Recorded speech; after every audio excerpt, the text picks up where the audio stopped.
The night Carthage died did not begin with flames. It began with silence. An uncanny, breathless silence that fell over the city like a shroud. Even the Mediterranean wind seemed to hold still, as if the world itself were waiting for something irreversible to happen. In the darkness, the colossal walls of Carthage stood like ancient guardians, their stones scarred by years of siege, yet still defiantly upright. Behind them, hundreds of thousands huddled in fear, aware that the final blow was coming. They had heard the Roman battering rams for days. But tonight the rhythm changed. It was slower, more deliberate, like the heartbeat of a monster savoring its victory. Inside the city, torchlight flickered through narrow streets where the scent of burning olive oil mixed with dust and despair. Mothers held children close. Old men whispered prayers in Punic. Soldiers, thin, exhausted, and covered in soot, tightened their grips on spears that would not be enough. Everywhere, eyes turned toward the Byrsa Hill, the sacred heart of Carthage. It was there, deep within the temple shadows, that the true power of the city once gathered. And it was there tonight that a secret older than Rome itself prepared to vanish. Few in Carthage understood why Rome was so obsessed with erasing them, why a trade empire, reduced to hunger and ruin, still inspired such relentless hatred. But among the inner circle, among those who walked the marble halls beneath the temples, the reason was whispered with dread. Rome feared something Carthage carried in its blood. Not just an army or a fleet or wealth, but a lineage, a hidden dynasty that had shaped their destiny for centuries. Whether the people knew it or not, their city was more than a republic. Behind the councils and merchant princes, behind the public rituals and senate meetings, there had always been another power. A family whose name was never spoken in public, a lineage intertwined with the gods themselves. And on this night, as Roman torches gathered outside the final gates, that lineage prepared for its final act. On the lower terraces, Roman soldiers moved in perfect formation, their armor glinting with reflected firelight. Commanders barked orders, siege towers creaked, and ladders slammed against stone. The air vibrated with the anticipation of conquest. For Rome, this was not a battle. It was an exorcism, a purging of something they believed too dangerous to let survive. Every soldier had been told the same thing: Carthage must be destroyed. But none were told why. High above the chaos, in a sealed room hidden behind a carved obsidian door, an old man knelt in front of a stone altar. His robes, dyed deep crimson, pooled around him like spilled blood. On his forehead was a symbol known only to a few, the mark of Baal Hammon's chosen, a sign passed down through a line unbroken since the founding of the city. He was not a general, not a senator. He was the last visible remnant of the ancient royal blood. His breathing was shallow, but his eyes burned with the intensity of a man who carried centuries of secrets. Behind him stood a small group. Women wrapped in veils, 2 solemn boys barely old enough to understand what was happening, and several men wearing talismans that glowed faintly in the lamplight. They were the final heirs of Carthage's hidden dynasty, the living thread tying the present to the mythical past of Tyre. While the world believed Carthage to be a republic ruled by wealthy families, these few knew the truth. The republic was merely the skin of an older body, one that pulsed with divine lineage. Outside the chamber, muffled shouts grew louder. The final gates had fallen. The old man rose. Every movement seemed deliberate, ritualistic. He placed his hand upon the obsidian door and whispered a series of words in a language that even most Carthaginians no longer understood. The stone trembled. A low grinding noise echoed beneath the chamber floor, revealing a narrow passageway descending into darkness. One of the veiled women stepped forward and lifted a small bundle wrapped in linen. The fabric shifted, revealing the face of a child, perhaps 3 years old, sleeping peacefully despite the distant roar of war. The old man looked at the child with a mixture of sorrow and reverence. This child was the last of the direct line, the final key to a story stretching back to the exile of Queen Alyssa. If Rome captured him, the dynasty would end forever. He raised his voice, calm yet filled with urgency. "You must go now. The line must survive. Whatever happens to this city, the gods demand continuity." The others nodded, Though their eyes glistened with unspoken fear, they knew what awaited them. They also knew what they carried. As the group descended into the darkness, the old man stayed behind. He knew his fate. His purpose was not escape but misdirection. He would remain behind to destroy the last records, the scrolls, the tablets, the genealogical inscriptions that mapped the unbroken bloodline. Rome would conquer rubble. They would never conquer memory. Lower and lower the group moved, through tunnels carved centuries earlier for moments just like this, moments when survival required silence. The air grew damp, the torchlight dimmed, and the sounds of battle faded to a distant rumble. The passage branched into 3 paths. Without hesitation, they chose the middle one. It led to the sea. Meanwhile, above ground, Carthage surrendered to fire. Roman soldiers surged through the streets, setting homes ablaze, dragging screaming civilians from hiding places, breaking down sacred doors. The night became a whirl of flame and steel. Some said later that they saw shapes moving along the rooftops, shadows slipping away from the invading army. But in the smoke and chaos, nothing could be confirmed. By dawn, the city was unrecognizable. Walls collapsed, temples burned. Ash drifted like gray snow over the ruins. Carthage had fallen. But somewhere beyond the harbor, in a small boat gliding silently into the open sea, the last heirs of a forgotten dynasty sailed toward an uncertain horizon. They did not look back. They could not. Everything behind them had turned to smoke. Yet something endured. And long after the fires died and Rome salted the earth, rumors persisted. Rumors of a bloodline carried into far lands, of descendants who bore strange symbols, of families whose influence stretched quietly across the Mediterranean world. Rome destroyed Carthage, but perhaps not the power it feared most. Some nights, historians say, when the wind shifts, the ruins whisper. And what they whisper is not death. It is survival.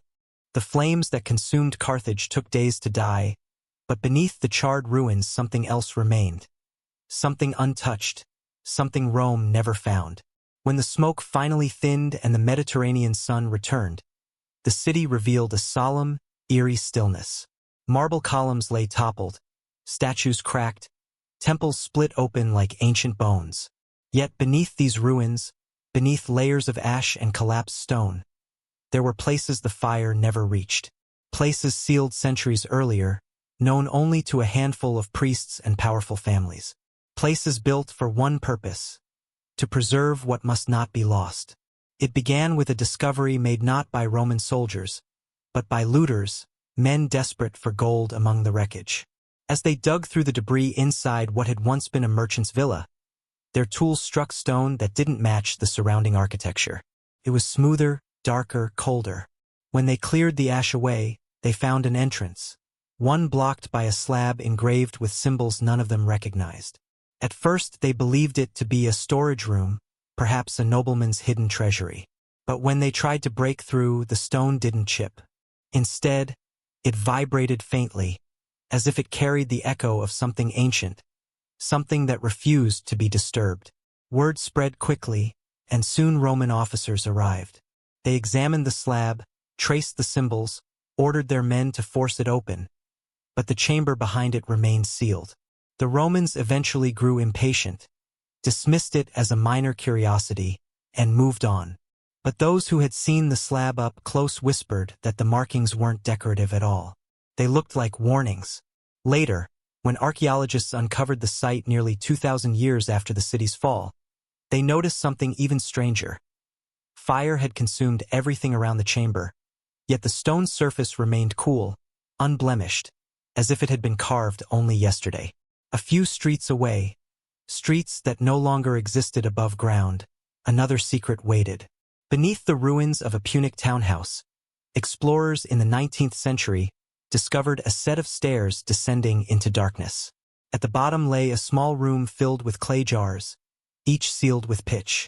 Inside the jars were small figurines, amulets, and pieces of linen wrapped around tiny bones. The jars were arranged in a perfect circle around a raised platform. At the center of that platform stood a miniature obelisk carved with symbols of the goddess Tanit. But it was what lay beneath the obelisk that unsettled the archaeologists most. a series of carved letters that seemed to form a message. The translation was imperfect, but the meaning was unmistakable. The line must go on. The fire must not reach the blood. At first, scholars argued over the inscription. Some believed it referred only to religious rituals. Others suggested it implied a secretive priesthood. But as more discoveries were made, a pattern began to emerge, one that hinted at the existence of a protected lineage, guarded with a fervor that survived even the city's final days. Further evidence surfaced during excavations near the ancient harbor. Beneath collapsed warehouses, teams uncovered a hidden corridor lined with limestone tiles, each etched with a symbol that resembled an eye surrounded by flames.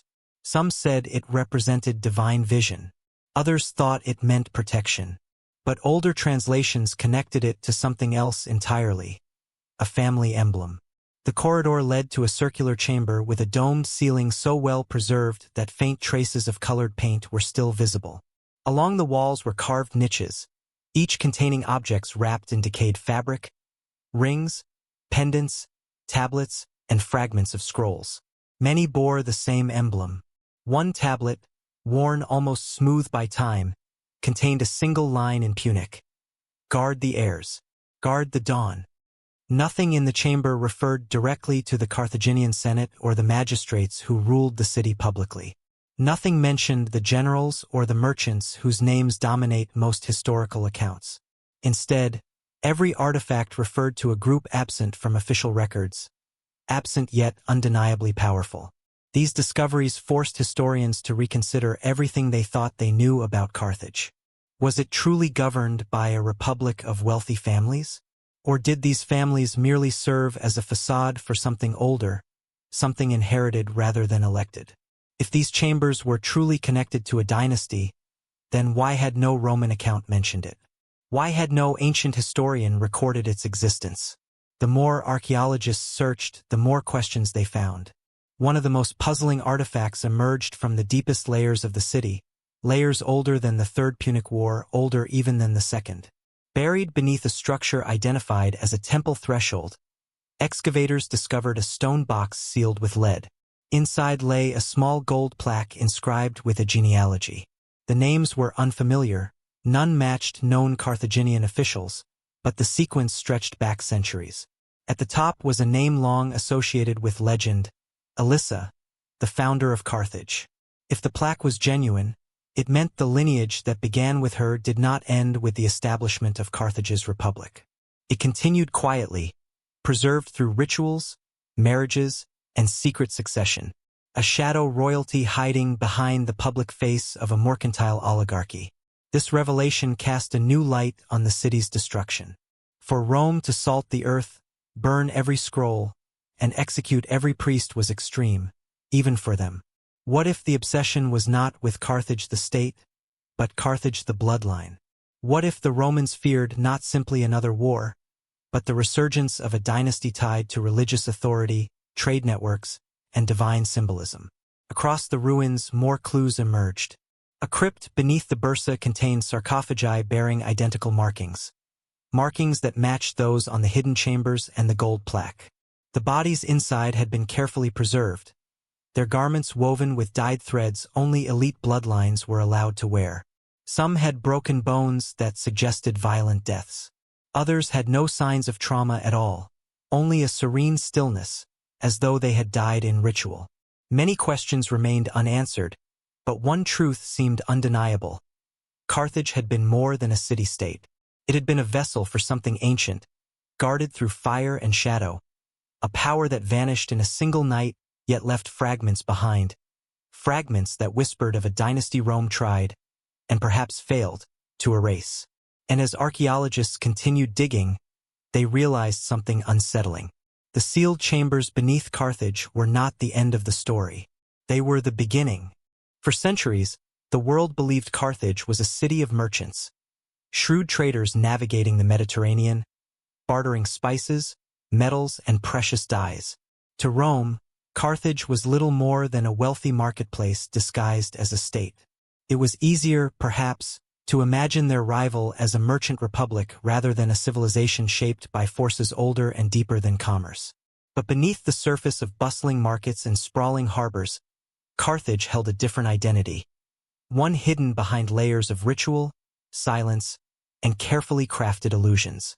Travelers who visited the city spoke of goods from distant horizons, of ships moving like shadows upon the waves, of markets overflowing with ivory and incense. But they often mentioned something else, something they couldn't quite name. Presence. A sense that beneath the clamor of trade, the city beat with an unseen rhythm. Stories circulated of decisions made before the Senate ever met, of families whose influence extended into every marketplace, every temple, every contract sealed by hand or blood. To outsiders, it felt as though the city watched them, weighed them, judged them. Within Carthage itself, most citizens accepted the official narrative. They believed their city was guided by elected judges, the Sephites, by councils of elders, and by merchant guilds whose interests shaped policy. Yet even in daily life, strange inconsistencies appeared. A law would shift overnight. A senator's vote would change without explanation. A merchant punished for breaking a taboo no one could publicly define. And always the same names appeared quietly behind significant decisions, names tied not to commerce, but to ancient temples and forbidden rites. Some historians later suggested Carthage had two governments, one that operated in daylight, with charters, ballots, and public decrees, and another that moved in the dark, manipulating outcomes with threads invisible to the ordinary citizen. This second government did not sit in halls or convene in assemblies. It existed in lineage, in blood, in inherited power whispered through generations. The clues were scattered yet unmistakable. Families with no official title still commanded unquestioned respect. Rituals performed at dawn drew attendees who belonged to no recognized priesthood. Children from specific households vanished from public life only to reappear years later as advisors to generals or as envoys to foreign courts. Their authority seemed to come from nowhere, yet no one dared challenge it. Merchants arriving from Greece or Egypt occasionally wrote about these strange dynamics. One Greek visitor described a silent council that seemed to guide major decisions. Another wrote that the wealthiest men of Carthage fear those who possess no wealth at all. It was a perplexing statement until archaeologists uncovered the hidden chambers beneath the city, the same chambers filled with artifacts bearing symbols of an ancient lineage. These discoveries forced historians to confront a disturbing possibility. Carthage's political system might have been a facade constructed to conceal something older and less democratic. A hidden structure woven through the fabric of society, influencing everything from war to trade. Even Hannibal, the great general whose name struck terror in Rome, may have been shaped by this unseen authority. The very architecture of Carthage hinted at this duality. The city was built in concentric layers, public spaces outward, sacred spaces inward, and the most secret chambers at the core. Standing at the agora, a visitor saw merchants debating prices, artisans displaying their craft, and senators delivering speeches. But a few streets away, doors existed that ordinary citizens never entered, carved with symbols they were taught not to question. Temples rose high, but below them were rooms without windows, chambers that seemed designed not for worship but for concealment. The deeper scholars looked, the more contradictions surfaced. Carthage possessed an unusually advanced intelligence network for a mercantile state. Spies moved between Tyre, Gades, Corsica, and Sicily, gathering information with astonishing efficiency. Networks of informants existed even within distant tribes and kingdoms. For a city supposedly governed by merchants, the reach of Carthage's intelligence system rivaled that of empires. Documents found in the ruins of a warehouse revealed merchant logs encoded with symbols, suggesting a parallel communication system unknown to Roman chroniclers. Some messages referenced the eye, a term found in the hidden corridors beneath Carthage. This raised a chilling question. Were the merchant fleets truly commercial enterprises, or were they also vessels carrying messages, secrets, and influence for those who ruled from the shadows? What unsettled researchers even more was the lack of historical descent. In a republic filled with wealthy families and powerful guilds, one would expect political rivalry, factions, or attempts to seize control. Rome had such conflicts. Greece had countless.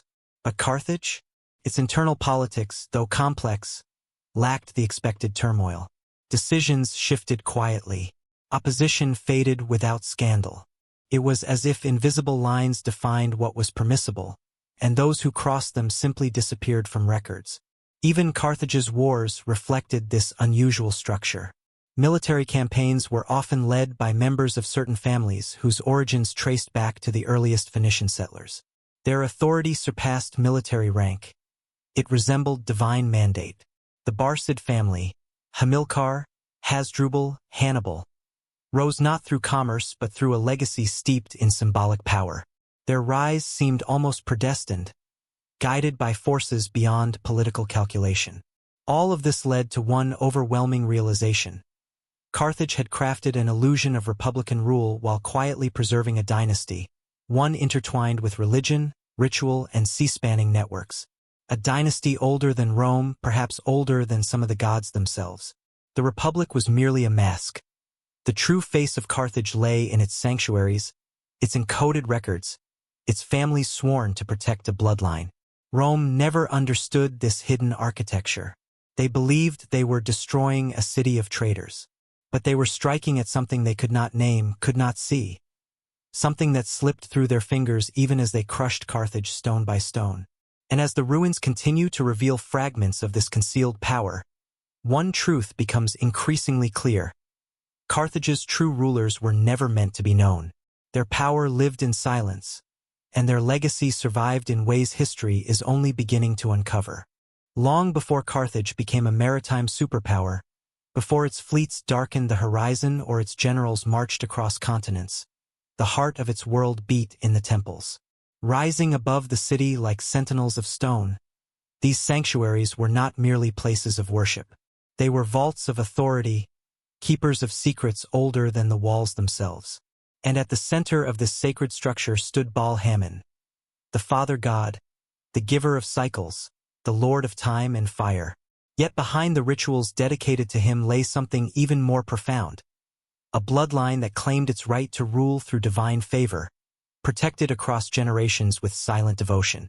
Most ancient cultures separated religion from governance, but in Carthage, the two were entwined like threads of the same cloth. To understand its hidden dynasty, one must understand its priestly caste, a lineage said to be chosen by Baal-Hamon himself. Their authority did not come from elections or wealth.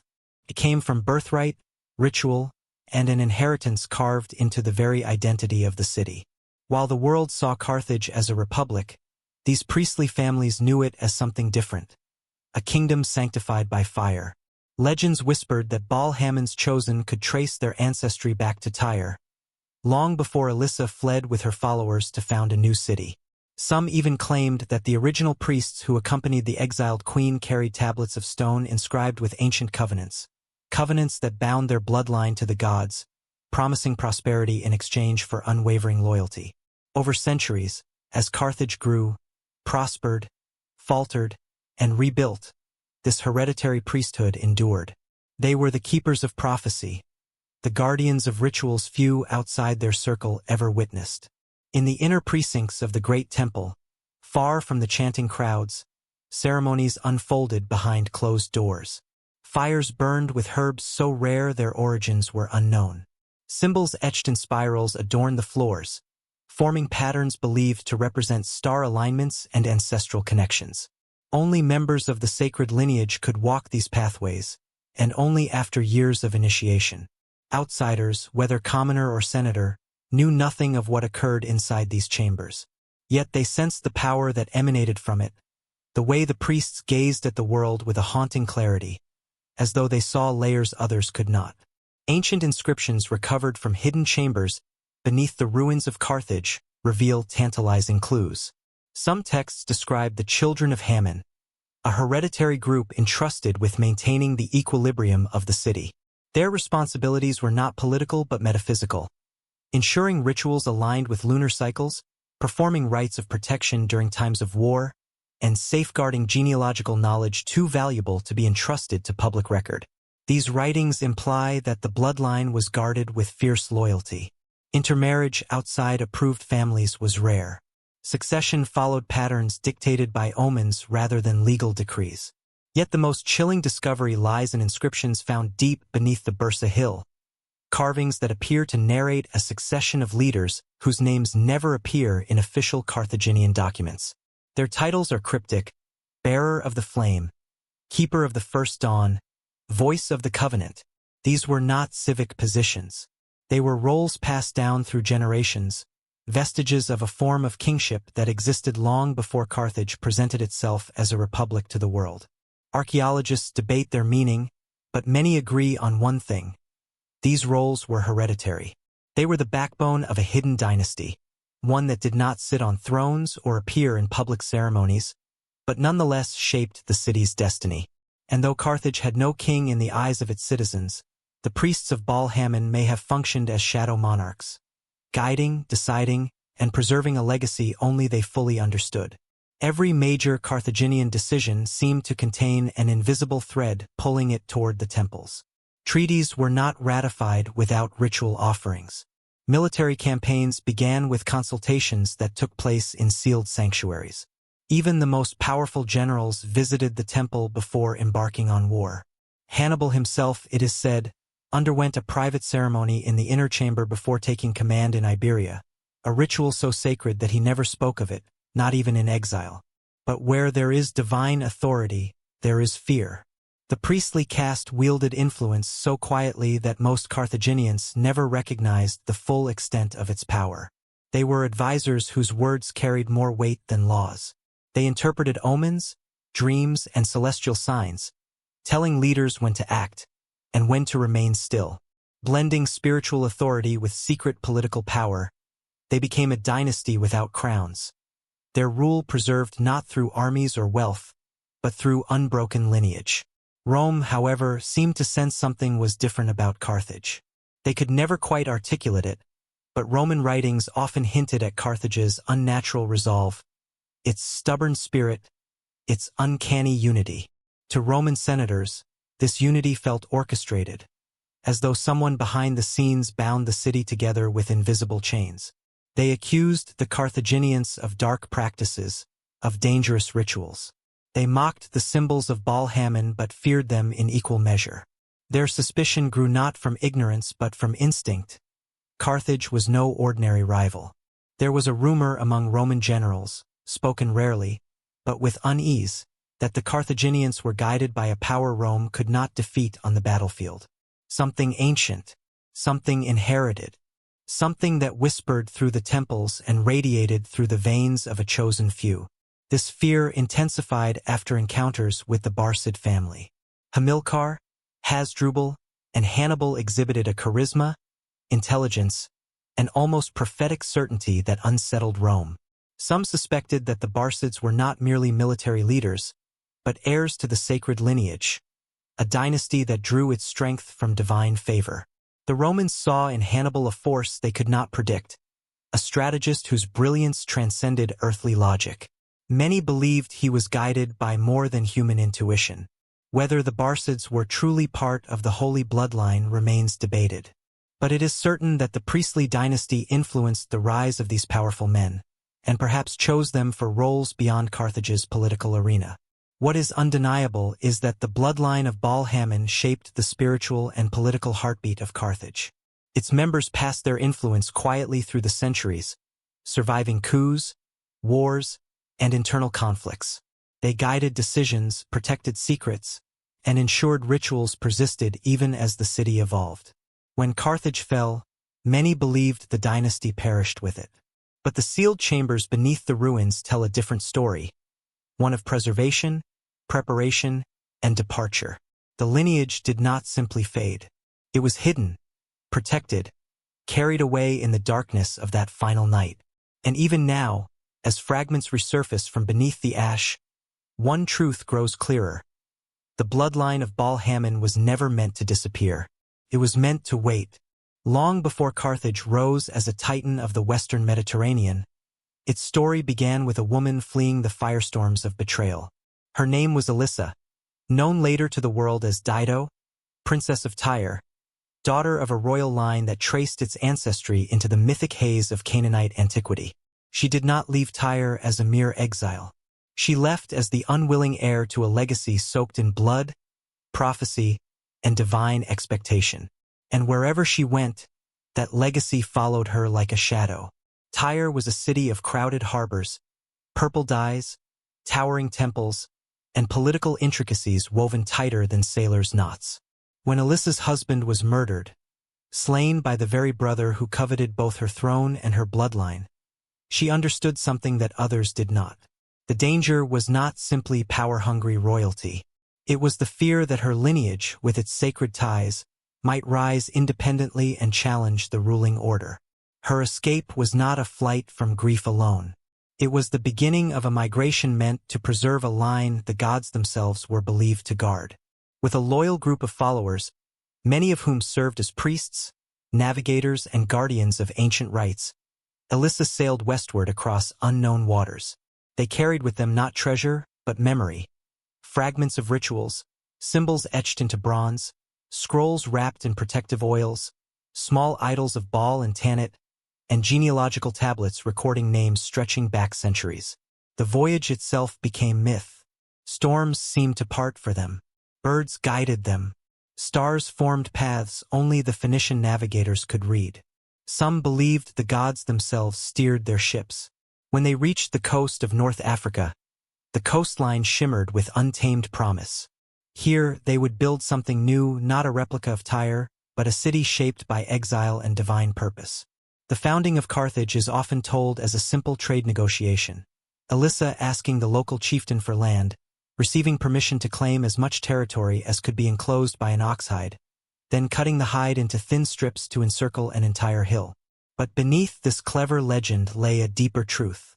The chosen hill, later known as the Bursa, was selected for spiritual reasons. Its alignment with coastal winds, its elevation, and its view of the horizon all matched ancient requirements for constructing a sacred center. Here, the first temple was raised. Not a grand structure, but a sanctified space marked with stones carried from Tyre. Those stones, carved with ancestral symbols, formed the earliest foundation of Carthage's Hidden Dynasty. From the beginning, the city was not only a settlement. It was a continuation of a lineage preserved through exile. Alyssa's followers were not simply settlers. They were the first guardians of the bloodline, preserving the sacred duties their ancestors had practiced for centuries. As Carthage grew, the memory of Alyssa transitioned from history to myth, from queen to goddess. But myths do not erase truths, they conceal them. Decades passed, then centuries, and the public face of the city shifted. Wealthy families rose in prominence. Magistrates presided over courts. Merchants governed trade routes. But the stories told in hidden chambers painted a different picture. That the royal blood of Alyssa survived quietly through her descendants, interwoven into select families chosen for loyalty rather than ambition. Marriage among these families was not merely political, it was ritualized. Certain unions were arranged not for wealth or alliances, but for preserving the purity of a lineage believed to be blessed. Priests recorded births with meticulous care, hiding genealogies in scrolls never shown to the public. These records were guarded in subterranean archives beneath the temples, where only a handful of initiates were permitted.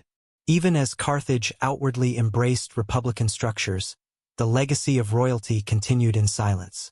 Intriguingly, the earliest Carthaginian inscriptions discovered beneath the ruins refer not to Sephites or senates, but to the children of Alyssa, a term absent from later records, as if deliberately erased from public memory. Tablets recovered from the deepest layers of the city depict symbols associated with her lineage. A stylized star, a crescent, and a flame. Some archaeologists interpret these as early dynastic emblems, remnants of a forgotten monarchy whose influence endured in secret. The further excavators dig, the stranger the story becomes. They found a series of ceremonial objects, rings, amulets, carved seals, all bearing a unique design. A palm tree intertwined with a serpent. In Phoenician tradition, the palm symbolized renewal, destiny, and the endurance of lineage. The serpent represented divine protection. Together, they hinted at something profound, a belief that Alyssa's line was chosen not merely to rule, but to survive. This belief shaped Carthage's identity in ways its later rulers never admitted. The city's laws, festivals, and rituals all carried subtle echoes of Tyrian royal tradition. Even the way Carthage honored the dead, with carefully arranged tombs, sealed chambers, and offerings of food and incense, reflected practices tied to ancient Canaanite royalty. These were not the customs of merchants. They were the customs of divinely sanctioned rulers. Yet the most compelling evidence comes from a ruined structure discovered beneath the Bursa in the late 20th century. Within a concealed alcove, archaeologists found fragments of a tablet engraved with an incomplete lineage. The names were weathered and broken, but one phrase remained intact. From the queen who crossed the sea, the blood endures. Nearby lay a cracked ceramic vessel containing ashes, possibly from scrolls burned deliberately to prevent discovery. Why destroy records if the dynasty had already faded? Unless, perhaps, the dynasty had not faded at all. Unless there were still descendants living within the city at the time of Rome's siege, preparing to disappear into the night with the same determination that drove Alyssa from Tyre centuries earlier. This possibility reframes the entire narrative of Carthage. It suggests that the city was not shaped solely by economic ambition or military strategy. It was shaped by a destiny carried across the sea by a woman who defied both kings and gods. A destiny guarded with secrecy, nurtured through rituals, and preserved across generations through a hidden lineage that may have extended far into Carthage's final hours. And if the bloodline survived the fall of Tyre, if it survived the founding of Carthage, if it slipped unharmed through fire, exile, and betrayal, then perhaps it survived Rome as well. As centuries passed and Carthage transformed from a fledgling settlement into a sprawling maritime force, its identity shifted in the eyes of the world. To foreign merchants, it appeared to be governed by councils of elders, wealthy shipowners, and guilds of influential traders. To Greek historians, it looked like a republic, complex, prosperous, and, at times, fiercely competitive. But beneath this carefully crafted image was a truth known only to a select few. The public government was never the source of Carthage's deepest authority. It was camouflage. What outsiders saw was a stage performance. What they didn't see was the director behind the curtain. Generations after Alyssa's founding of the city, the sacred lineage that traveled with her began to adapt. They understood that overt monarchy would make Carthage a target. They knew how violently their dynasty had been hunted in Tyre, so they reshaped their power into something quieter, something harder to attack. Rather than ruling from a throne, they ruled from shadows, through influence, tradition, alliances, and the strategic placement of their descendants. The Republic became a mask carved precisely to conceal the dynasty's existence. At the center of this hidden system were families bound together by blood and oath. Their surnames were known publicly, famous even. They owned shipping fleets, trade houses, and agricultural estates. But their true unity came not through commerce, but through lineage. These families intermarried with deliberate precision. They arranged alliances as carefully as a general arranges troops. Every marriage, every birth, every adoption was calculated to preserve a thread of blood that traced back to Alyssa herself. Ordinary citizens saw only the surface: celebrations, festivals, lavish weddings. But in the deeper chambers beneath the temples, these unions were marked with rituals hinting at older meanings. Children were presented to priests not just for blessings, but for inscription in genealogical records written in scripts no one outside their order could read. These scrolls were locked away in stone vaults, guarded by codes, symbols, and oaths more binding than any legal decree. The Carthaginian Senate, which outsiders believed held supreme authority, was in truth only one layer in a far more intricate hierarchy. Senators could debate, propose, and rule on public matters, but certain decisions were never theirs to make. Wars, alliances, and religious reforms were often guided by families whose influence did not require debate. They did not shout their power. They whispered it. One Greek observer once noted that Carthaginian senators changed course as though moved by an unseen wind. Historians long assumed this referred to bribery, but perhaps it meant something else, something deeper than money, something inherited. Carthage's oligarchy was not merely wealthy. It was curated. These families cultivated influence in every corner of society. They placed their members as generals, judges, priests, and merchants. They created lines of descent that branched outward like roots beneath the soil, supporting the entire tree without ever revealing themselves. Anyone who tried to disrupt the balance found themselves facing invisible opposition.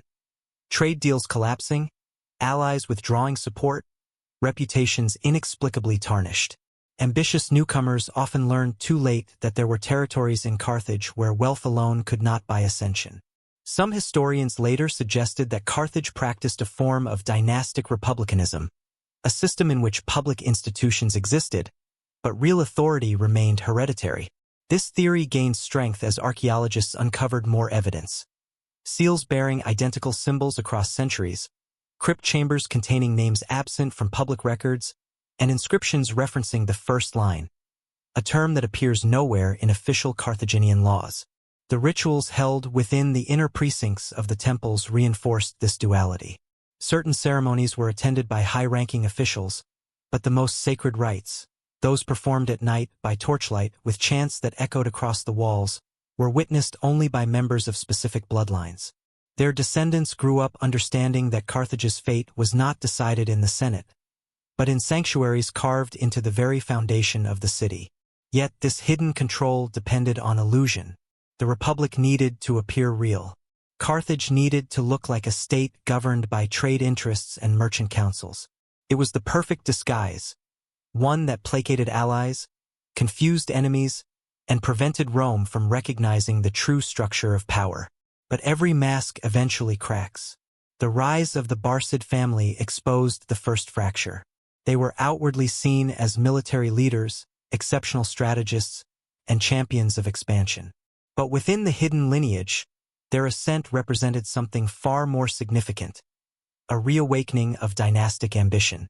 Hamilcar Barca, though spoken of as a general, carried symbols linked to ancient priestly emblems.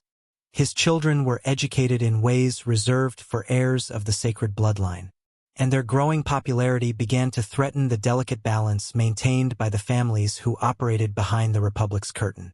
Some whispered that the Barcids were not just powerful, they were chosen. Others insisted they were reclaiming a birthright long kept dormant. This tension created tremors beneath the city, tremors that would eventually widen into fractures. For the first time in centuries, the Hidden Dynasty found itself divided. Some supported the Barcids as rightful heirs of divine lineage. Others feared their ambition would expose secrets carefully protected for generations. To the outside world, these disagreements looked like ordinary political rivalries. But within the sanctuaries, beneath lowered voices and guarded glances, the stakes were far higher. Rome, without fully understanding why, sensed vulnerability. They saw a city divided, but not the reason behind the division. They saw discord, but not the sacred lineage at its root. Yet Rome's instinct was correct. Something fundamental was shifting in Carthage. The Republic's mask was slipping. The dynasty's quiet control was fraying. And as the Barcids rose, the unseen rulers were forced to confront a possibility they had long avoided. The mask might not protect them forever. The hidden power behind Carthage could guide, influence, and manipulate, but it could not stop the tide of destiny. Not when destiny marched with elephants across the Alps. Not when destiny took the form of Hannibal, a man shaped by a heritage more complex than even he may have understood. Carthage was entering a new era, one in which the shadows would no longer suffice, and the families who had ruled from behind veils for centuries realized that their greatest challenge was yet to come. Long before Hannibal stood at the gates of Rome, before elephants shook the alpine snow loose from the peaks, the world saw the Barcid family as brilliant commanders, fearless, cunning, fiercely loyal to Carthage. But those on the inside, those who walked in torchlit corridors beneath the temples, whispered a different story. To them, the Barcids were not merely generals. They were a house marked by prophecy, a forbidden house, a lineage rising with a force that frightened even the old families who had ruled from shadows for generations. Hamilcar Barca, the patriarch, did not emerge from nowhere. He came from a family that kept its origins quiet and its ambitions quieter. Some said his ancestors had served as priests in Tyre before Elissa's exile. Others claimed their blood carried symbols older than the city itself.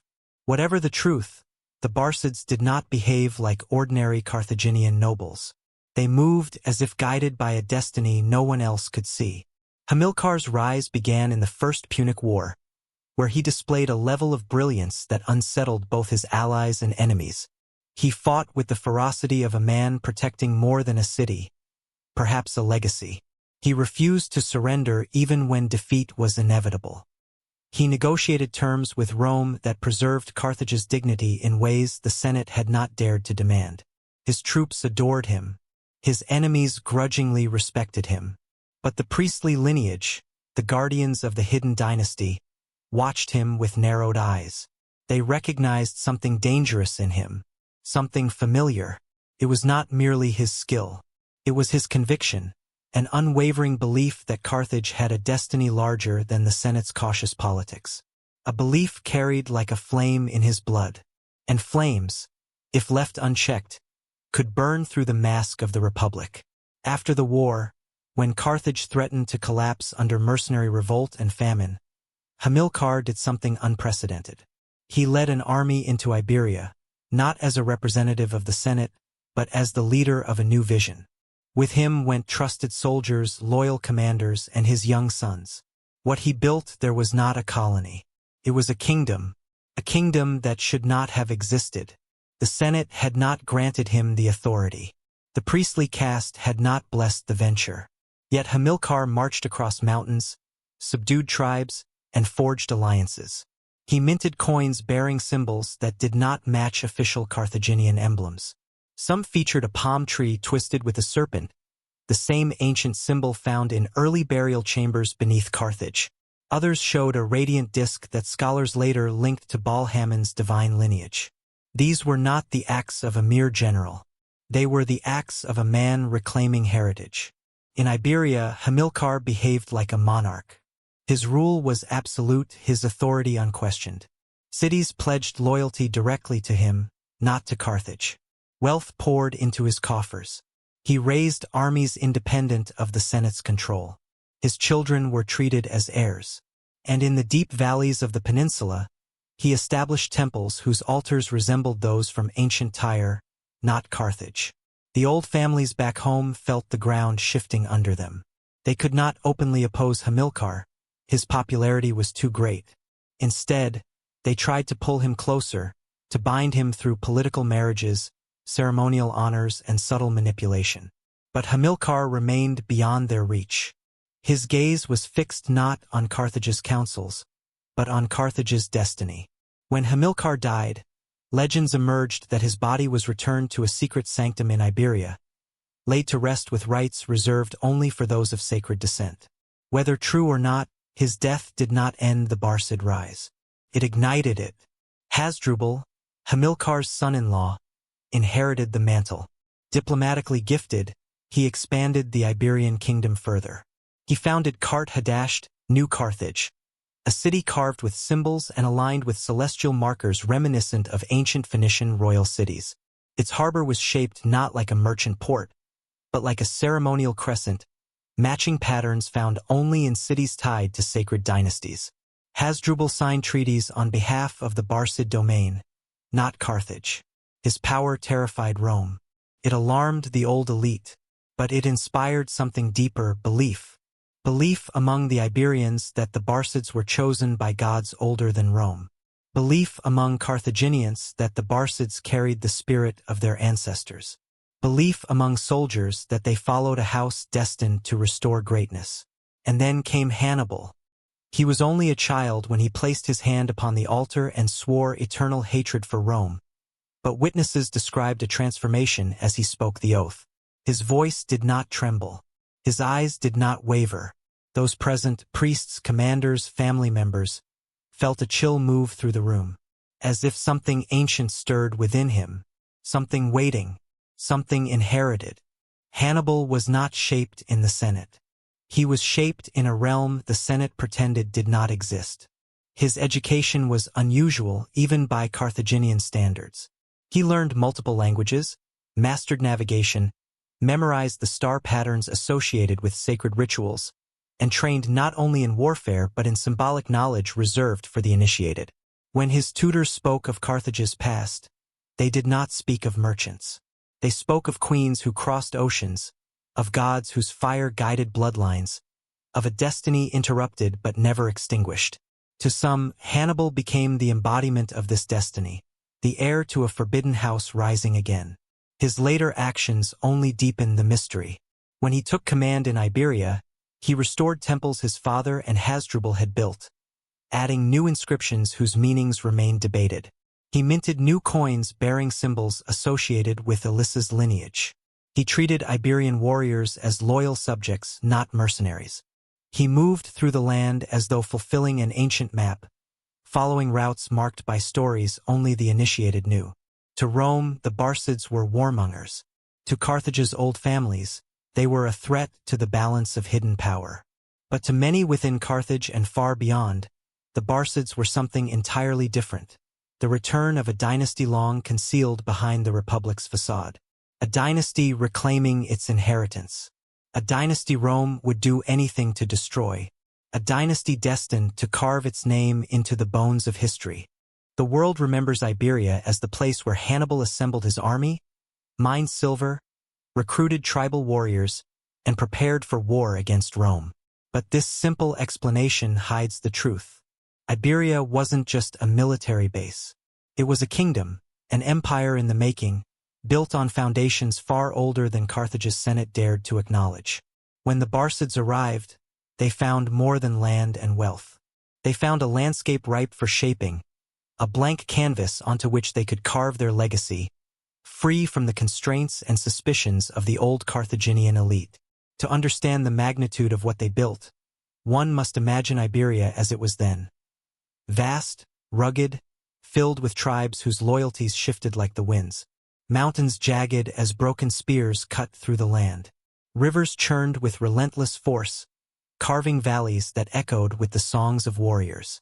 The soil held silver, copper, and iron, gifts from the earth that could forge armies.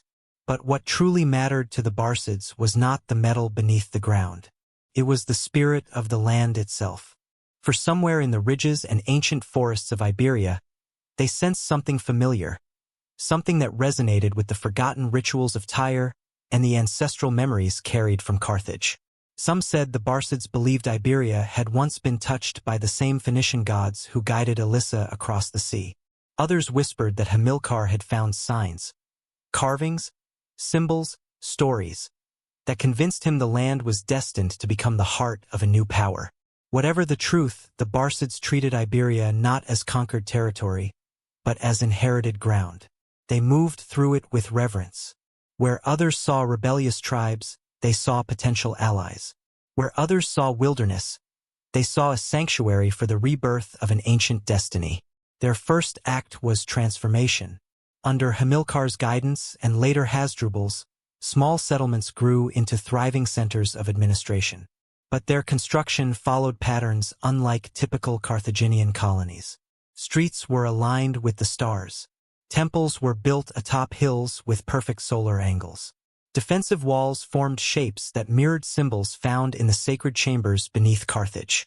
These architectural choices were not incidental. They were deliberate markers, imprints of a lineage claiming territory with divine permission. When Hasdrubal founded Carthage, New Carthage, it was not only a strategic harbor. It was a capital. The city's layout reflected the geometry of Tyre's oldest districts. The central temple bore designs that archaeologists later linked to Phoenician rites reserved for royal bloodlines. Even the harbor's circular inner basin, so admired by ancient writers, appears to echo the circular sanctuaries beneath Carthage's Bursa. This was not colonization. It was replication, renewal, restoration. The tribes of Iberia recognized this. Many approached the Barcids not with fear, but with awe. They saw in them leaders who moved with an air of destiny. Hamilcar fought alongside the tribes, bled with them, and won their respect. Hasdrubal married into a powerful Iberian family, cementing alliances that went beyond treaties. Hannibal grew up among them, learning their languages, hunting in their forests, drinking from their rivers. He was not a foreign general. He was their own. The Barcids, in turn, treated Iberian warriors as more than auxiliaries. They integrated them into a hierarchy that resembled fealty, swearing oaths not just to Carthage but to the Barcid family itself. These oaths often took place during night ceremonies lit by pine torches, where Hannibal or Hasdrubal would stand across from tribal chieftains while priests chanted words in Punic and Iberian. The rituals bore striking resemblance to ancient covenants practiced by the priestly caste in Carthage. Oaths of blood and fire. Deep in the mountains, near sites where later archaeologists found Punic altars, the Barcids established sanctuaries far from Roman eyes. These were not military outposts. They were sacred spaces. Some contained carvings depicting winged beings holding palm branches, symbols associated with divine protection. Others had stones arranged in circles, each marked with runes now believed to be hybrid text blending Punic with an early Iberian script. To the Barcids, Iberia was becoming more than a stronghold. It was becoming a parallel Carthage. Freer, purer, more aligned with their vision. The Senate back home grew uneasy. Carthaginian merchants complained the Barcids were withholding silver revenues. Elders in the Council of 104 worried about the Barcid army growing independent. But the Barcids ignored the politics. They were no longer merely generals. They were rulers.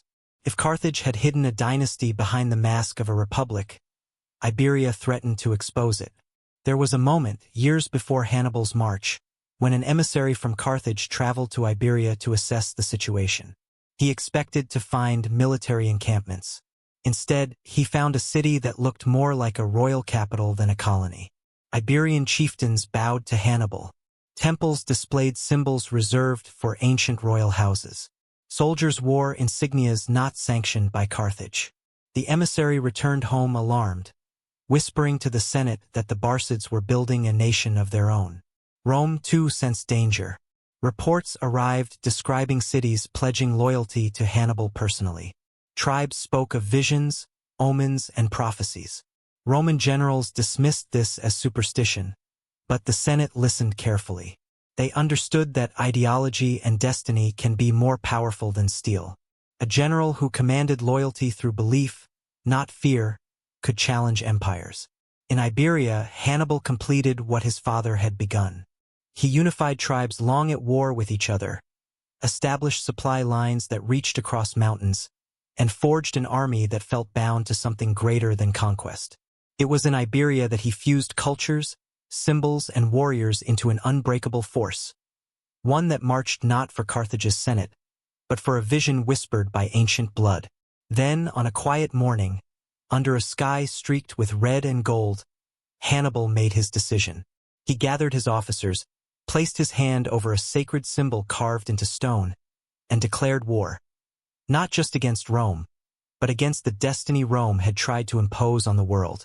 He would march not as a general, not as a son of Carthage, but as the heir of something older, something reborn in Iberia, something Rome feared but could not name. And the mountains, as if recognizing him, opened their icy gates to let him through. He was only a boy when he first felt the weight of destiny press against his shoulders. The memory would follow him all his life. The dim glow of oil lamps trembling against ancient stone, the thick scent of incense rising from bronze burners, and the silence of men who were not just soldiers or priests but custodians of a legacy older than the city itself. Hannibal did not yet understand why he had been brought into the innermost chamber beneath the Iberian sanctuary, why his father's gaze held such intensity, why the air felt heavy with expectation. But he would remember every detail. Hamilcar Barca stood before him, a hulking figure etched with scars, his voice a low rumble shaped by war and prophecy. He gestured for his young son to step closer to the altar. Hannibal obeyed. He moved with the solemn caution of a child sensing that he had crossed a threshold into a world not meant for innocence. The torchlight revealed carvings on the altar, symbols that did not belong to Iberia alone. They were older, familiar to the priests of Carthage, sacred to the dynasty whispered about in hidden records. A crescent, a flame, a palm intertwined with a serpent. Hannibal did not know the meaning, but he felt its power. His father placed a hand on his shoulder. "Look at this," Hamilcar said, pointing to a small bronze idol resting upon the altar. It was the likeness of Baal Hammon, stern-faced, eternal. "Our ancestors crossed the sea with this god watching over them. Our blood carries his fire." Hannibal swallowed hard. He felt the heat of the flames behind the idol flicker against his face. The shadows moved around him like living things. Hamilcar's tone shifted. It grew lower, more urgent. "You are my son, Hannibal. But you are more than that." He paused, as though weighing words that had been forbidden for generations. "You are the continuation of something Rome would kill to erase." The boy didn't fully grasp the message, but he understood one thing: Rome. The word hung in the air like a curse, a cold presence in the torchlit room. He had heard it before, spoken with bitterness by soldiers, muttered in frustration by council emissaries, invoked by priests with clenched jaws. Rome was the enemy. Rome was the threat. Rome was the shadow that clung to his father's every step. Hamilcar turned to the priests standing behind them. They nodded. One of them stepped forward holding a bowl filled with dark liquid. Its surface glimmered like obsidian.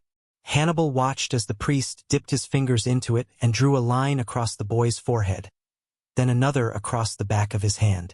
The liquid felt cold, colder than ice despite the warmth of the chamber. "Do you understand what is happening?" Hamilcar asked. Hannibal shook his head. He was too young to speak. "You don't need to understand yet," his father said softly. "You only need to remember." The priest began to chant. His voice was deep, rhythmic, ancient. The language was not one Hannibal heard in the streets or in the camps. It was a tongue carried from Tyre, preserved by generations, spoken only in moments of sacred transition. Hamilcar knelt to meet his son's eyes. "Repeat after me," he said. "Swear that you will never be a friend to Rome." The chamber fell silent. Hannibal felt his heart thudding. The torches crackled. The idol of Baal Hammon seemed to stare directly at him. He took a breath. "I swear," he whispered, "that I will never be a friend to Rome." The words echoed through the chamber. The priests inhaled sharply, as though a prophecy had been sealed. An ancient cord plucked once more. But this was no simple oath. It was a ritual binding, a transmission, a moment in which the lineage, the fire of his ancestors, passed into him with full force. Hannibal would later describe this memory with a strange mixture of fear and clarity. He recalled feeling something ignite inside him. Not anger, not hatred, but purpose. A pulse, a calling. It would shape every decision he made for the rest of his life. After the oath, Hamilcar led Hannibal up the steps of the sanctuary, out into the brisk Iberian air. The stars were bright, so bright they seemed like holes torn in the fabric of the night. Hamilcar pointed to the sky. "These stars guided our ancestors across the sea," he said. "They will guide you too. One day you will walk paths I can only imagine. You will face storms, armies, mountains. But remember this night. Remember the oath." Years later, when Hannibal crossed the Alps with his army, men would claim they saw him stare at the peaks with the same calm intensity Hamilcar had once shown. Some said he walked as if following a map written not on parchment but in his blood. Others believed he carried a fire inside him, one that could not be extinguished even by Rome's greatest generals. And in truth he did. For the oath Hannibal swore was not just a vow of vengeance. It was an inheritance, a secret his father had carried, one tied to the hidden dynasty buried beneath Carthage's public face. Hannibal was raised not merely as a soldier or statesman, but as an heir to a legacy Rome did not know existed. As he grew, the rituals continued. Priests taught him symbols meant only for descendants of sacred lines. He learned stories of Alyssa told not as legends, but as family history. He handled artifacts preserved through centuries. Rings, carved stones, tablets etched with the names of ancestors whose existence the Senate denied. And each year, on the anniversary of the oath, he reenacted it in a private ceremony, renewing his bond to a destiny that seemed to whisper from the mountains and rivers of Iberia. By the time he became commander, Hannibal was no longer simply Hamilcar's son. He was the living flame of a dynasty reborn, a child of both war and prophecy, a man shaped not only by hatred of Rome, but by the belief that his blood carried a purpose older than Carthage itself. And somewhere deep inside him, the oath burned still, guiding his steps toward the impossible. The world remembers it as a feat of military genius. Hannibal leading tens of thousands of men, cavalry, and towering war elephants across the Alps. Something no commander before him had even dared to imagine. But what the world doesn't know is this. The crossing was not only a tactical decision. It was a ritual, a test, a passage written into the bones of Hannibal's destiny long before he was born. The mountains were not just obstacles. They were guardians, and Hannibal walked into them not merely as a general, but as a chosen heir stepping into a crucible designed to reveal who he truly was. The march began under a sky heavy with mist, the early winter already biting into the valleys. Iberian warriors, Numidian riders, and Carthaginian veterans moved like a vast river of human will, their footsteps shaking loose pebbles that tumbled down cliffsides. The elephants trudged forward, their massive bodies silhouetted against the fog, banners snapping in the cold wind. But even in such a moment, when armies stirred the earth, there was something strange in Hannibal's composure. He did not look daunted by the mountain range ahead. He looked expectant. Some of his officers believed he chose the Alps because it offered a route Rome least expected.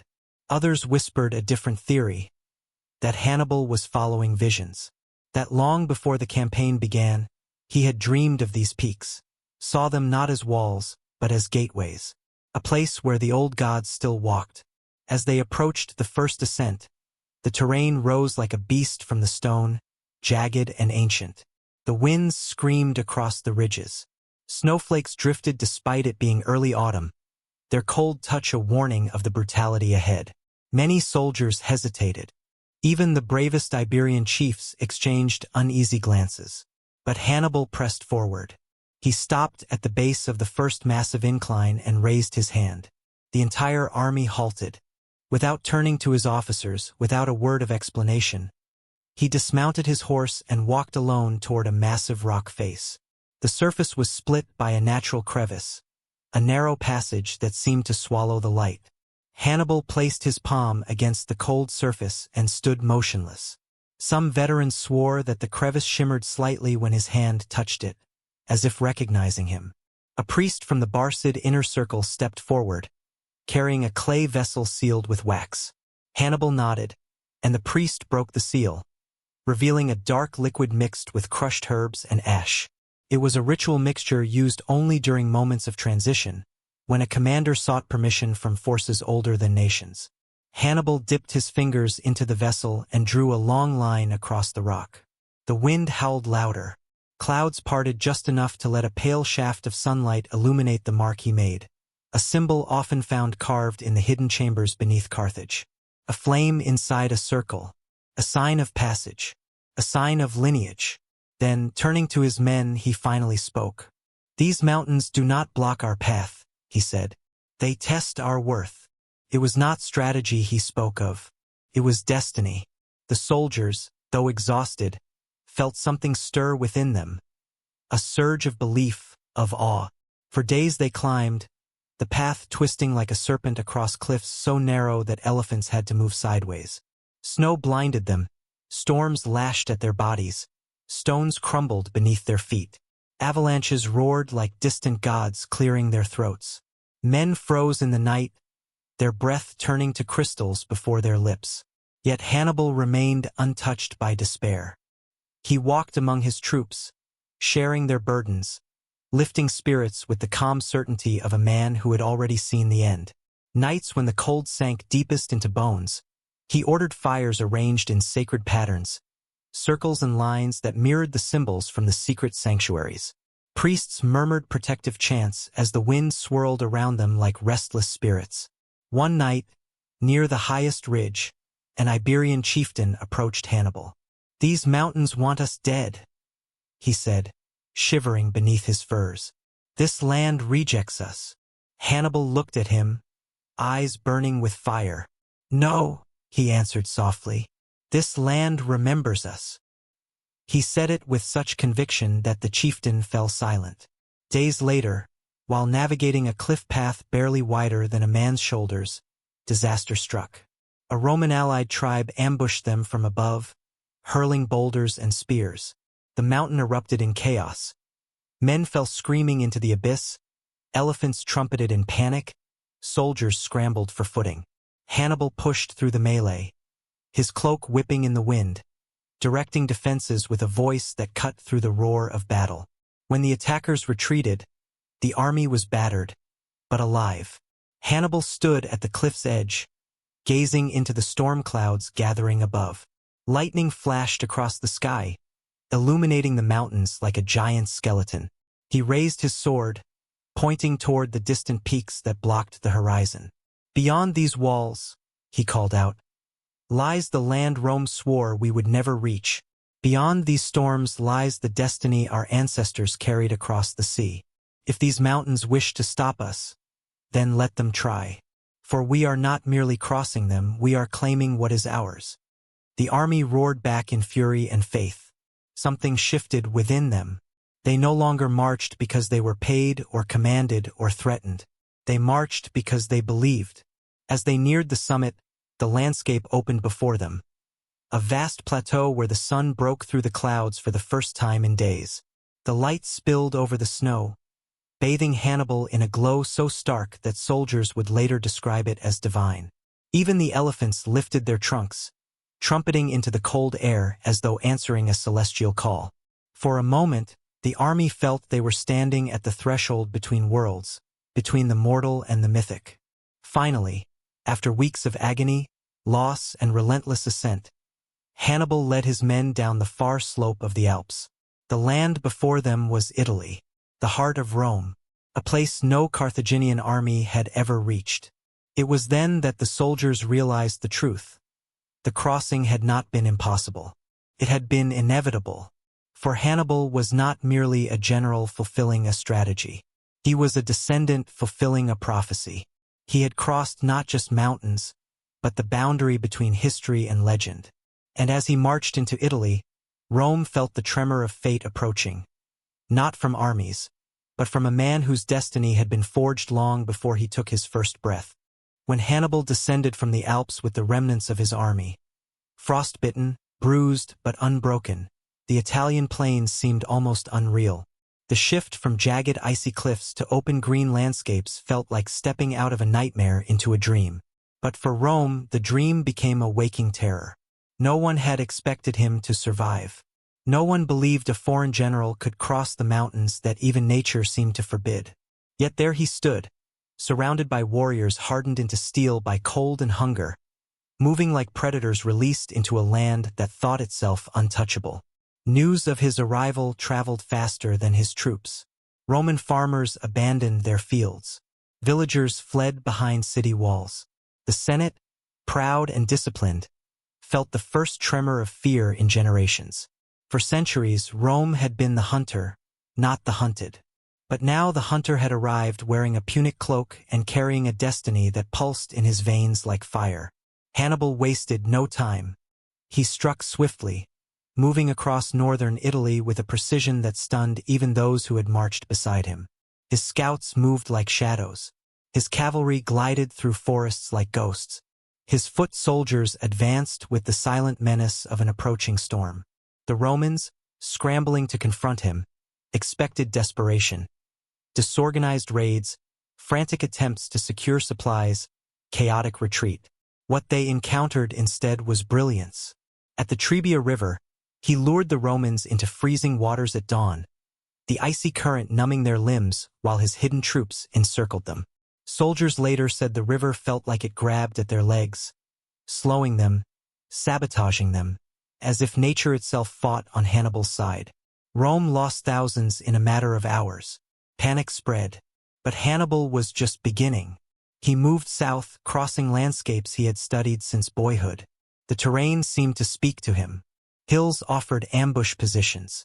Marshlands hid secret routes. Forests provided concealment for cavalry. Everywhere he walked, he carried the memory of rituals performed in Iberia, The oath taken in a sanctuary lit by flickering torchlight, the whisper of ancestors urging him onward. At Lake Trasimene, the world witnessed something unprecedented. An entire Roman army swallowed whole. The morning fog lay thick upon the water, curling through the hills like a silver serpent. Roman commanders assumed it was a natural mist. Hannibal knew better. He saw opportunity. He arranged his forces along the heights, hiding thousands behind ridges. As the Romans marched blindly between the lake and the hills, the fog muffling their senses, Hannibal signaled the attack. It was not a battle. It was an execution. Roman soldiers later described the assault as if it came from nowhere. The hillside erupting, the fog splitting open with screams, cavalry descending like wraiths. Entire formations disintegrated within minutes. Many Romans drowned trying to flee into the lake. Others threw down their shields and begged the gods for mercy. Rome had never known such a defeat. Yet what unsettled the Senate most was not the victory itself. It was the precision, the timing, the uncanny intuition with which Hannibal predicted every Roman move. They began whispering that he possessed a second sight, that the gods, foreign and strange, walked with him, that he understood the land in ways no outsider should. But Hannibal was guided by more than instinct. He carried the teachings of a hidden lineage. He understood signs others ignored. The way wind patterns shifted, how animals moved before dawn, the echoes of ancient rituals tied to landscapes. His knowledge seemed supernatural only to those who didn't understand the traditions of Tyre and Carthage, those forgotten scripts carved beneath sanctuaries, those symbols etched into Iberian altars. And then came Cannae. The name alone became a specter in Roman memory. On that scorching August morning, Hannibal deployed his forces in a formation unlike anything recorded before, a crescent that seemed to invite Roman aggression. The Romans fell into the trap like prey lured by bait. As they advanced, the crescent bent but did not break. Curved inward, it wrapped around them, it swallowed them. What followed was annihilation. More than 50,000 Roman soldiers fell that day, the ground soaking with blood under a blazing sun. The earth itself seemed to recoil from the carnage. Survivors said Hannibal stood atop a low ridge watching the battle unfold with an expression not of triumph, but of grim inevitability. Like a man fulfilling a prophecy he wished he could escape. Rome staggered. Senators began preparing for evacuation. The city trembled. Yet Hannibal did not march on Rome. To this day, historians debate why. Some claim he lacked siege equipment. Others argue he expected allies within the city. But those who study the Hidden Dynasty see another possibility. That Hannibal awaited a sign from the priestly caste, a signal that the final transformation of Carthage's destiny was ready. And that sign never came. For even as Hannibal carved victories into Italy's soil, forces within Carthage worked against him, fearful of what a triumphant Barcid dynasty could become.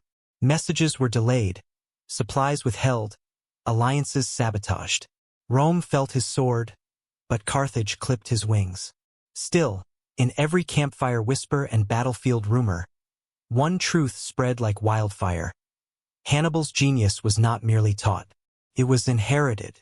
It was the culmination of generations of silent power, ancient knowledge passed down through rituals, bloodlines, and oaths whispered in the language of the old gods. Rome trembled not because Hannibal defeated them.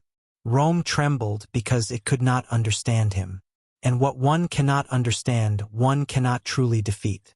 The genius unleashed in Italy was more than the mind of a commander. It was the awakening of a dynasty Rome had spent centuries fearing, even before they knew it existed. While Hannibal mastered the plains of Italy with brilliance that shook the world, the true war, the war that would decide the fate of Carthage, was not fought on battlefields. It was fought in chambers lit by oil lamps, behind doors carved with symbols of ancient authority, in quiet whispers that traveled through the walls of the Council of Elders.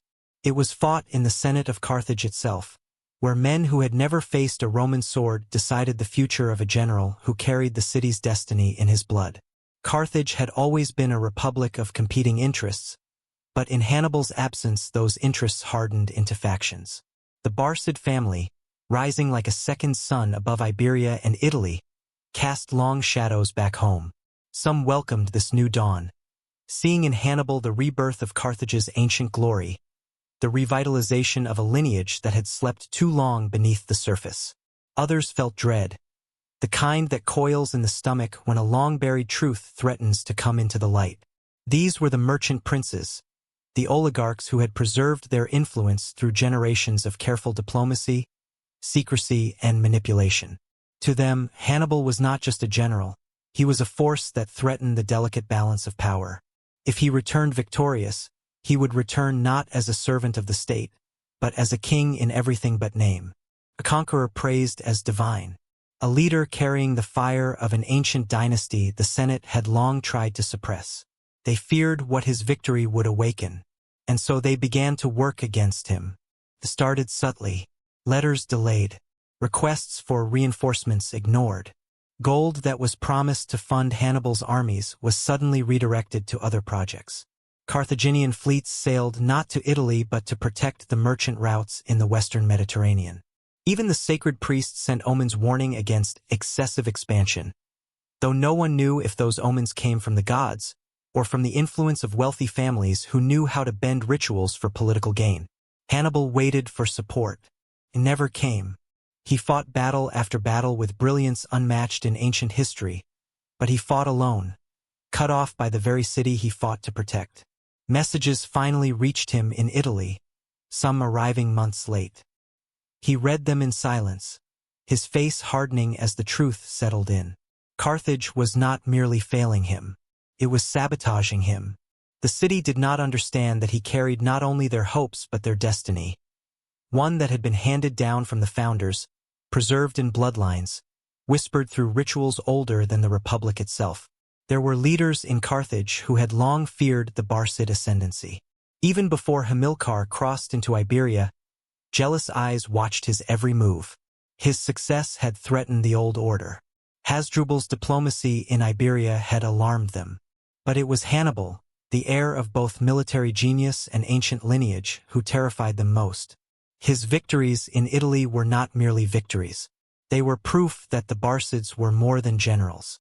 They were heirs, and heirs, in the minds of Carthage's elite, were dangerous.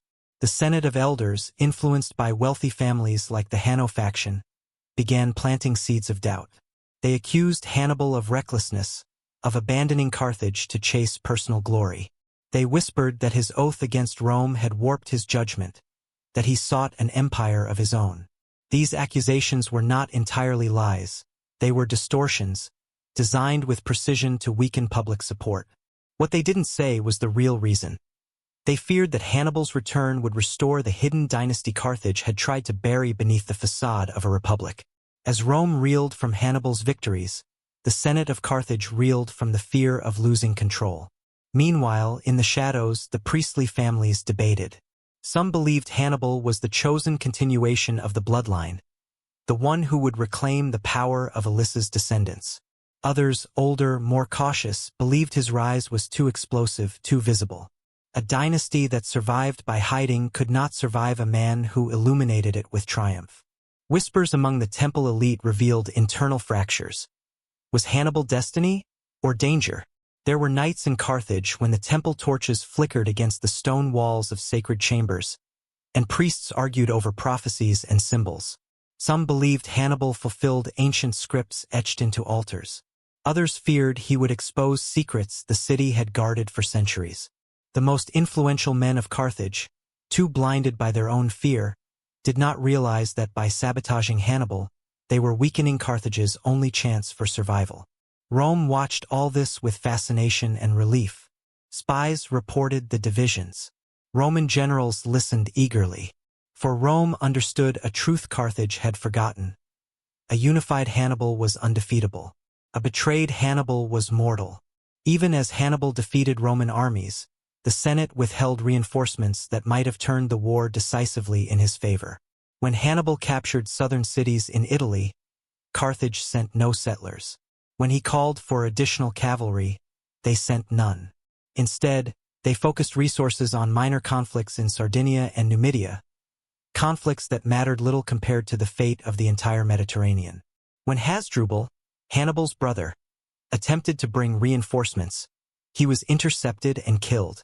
His head was thrown into Hannibal's camp in a gruesome Roman message. Some claim that if Carthage had sent a fleet to protect Hasdrubal, the outcome might have changed the world. But no fleet came. Hannibal's greatness terrified Rome. But Hannibal's greatness terrified Carthage even more. There were moments, private, unexplored by history, when Hannibal surely understood the betrayal. As he stood with his officers, staring at maps of Italy, he must have wondered if Carthage truly wanted him to win. As his soldiers grew thinner, his cavalry fewer, his elephants gone, he must have known he was being abandoned. Yet he never abandoned Carthage. Betrayed by the Senate, surrounded by enemies, burdened by destiny, Hannibal continued fighting with the brilliance of a man guided by something beyond politics, something inherited in sacred chambers long before he marched to war. And as Rome pressed harder, as fate tightened around him, the internal betrayal of Carthage would become one of history's greatest tragedies. For it was not Rome that broke Hannibal's campaign. It was Carthage itself. History often imagines wars as contests of armies. Spears clashing, shields shattering, blood staining the soil. But the war Hannibal fought was not only a clash of legions. It was a war in which shadows moved faster than soldiers. A war fought with information, manipulation, and subtle sabotage. A war fought in the quiet places where politics and fear intersect. While Rome mustered armies to confront Hannibal openly, another unseen force struck from behind. This wasn't a war of swords. It was a war of whispers. Rome understood that defeating Hannibal required more than meeting him on the battlefield. They had tried that 3 times, and each time Rome lay shattered, licking its wounds. So the Senate in Rome shifted tactics. They targeted the web behind Hannibal, the fragile network of support that sustained him. They reached into Carthage's politics, into alliances in North Africa, into Iberia's tribal loyalties. Their goal became clear: isolate Hannibal, break his connections, strangle him without striking a blow. And Carthage, fractured by jealousy and fear, unknowingly helped them. Rome began by undermining Carthage's political unity. Their diplomats formed secret links with Carthaginian merchants who feared the Barcid dynasty. They whispered that Hannibal sought to overthrow the Republic, that he planned to crown himself king upon his return. For Carthage, the word king was poison. They had built their identity in rejection of monarchy. The Barcids, with their Iberian kingdom and prophetic whispers, looked dangerously close to royal ambition. The merchant elite listened. Some believed Rome. Others pretended not to, but carried doubts in their hearts like slow-moving disease. These doubts turned into hesitation. Hesitation turned into inaction. And inaction in war becomes fatal. Rome did not stop there. They turned their eyes to allied kingdoms. Numidia, the land of brilliant horsemen, had long been torn between rival kings, some loyal to Carthage, others tempted by Rome. Hannibal needed Numidian cavalry, lightning-fast riders capable of turning battles. But Rome, cunning and patient, bribed and manipulated Numidian leaders, offering gold and Roman citizenship in exchange for betrayal. They promised power and territories once Hannibal was defeated. Slowly, quietly, Numidia tilted toward Rome. The loss was devastating. Hannibal felt it like a knife in the spine. His most effective cavalry, the eyes and ears of his army, began to diminish. Raiders struck his supply lines. Scouts disappeared. Messages went missing. It was as if the very ground beneath him shifted. Meanwhile, Rome targeted his network in Iberia, the heartland of the Barcid domain. They knew Hannibal's strength came not from Carthage, but from the loyalty he had built among the Iberian tribes. So Rome sent generals, silver, and promises. They stirred revolt. They encouraged tribal leaders to resist Barcid influence. They exploited internal divisions. And they succeeded. Without Iberia's wealth, Hannibal's resources thinned. Without Iberian warriors, his reinforcements vanished. Without Iberian silver, his supplies dwindled. Rome fought not only with iron, but with calculation. In time, they dealt a blow that shattered Hannibal's hopes. Hasdrubal Barca, Hannibal's brother and closest ally, attempted to bring an army from Iberia into Italy, but Rome intercepted him. At the Battle of the Metaurus, Hasdrubal fell, his army crushed. The Romans severed his head, preserved it, and hurled it into Hannibal's camp under moonlight. The head rolled across the dirt, leaving a trail of blood that glistened like a serpent. Soldiers turned away in horror, but Hannibal did not. He stared at the head silently. Those present said he did not flinch. Others claimed he whispered something under his breath.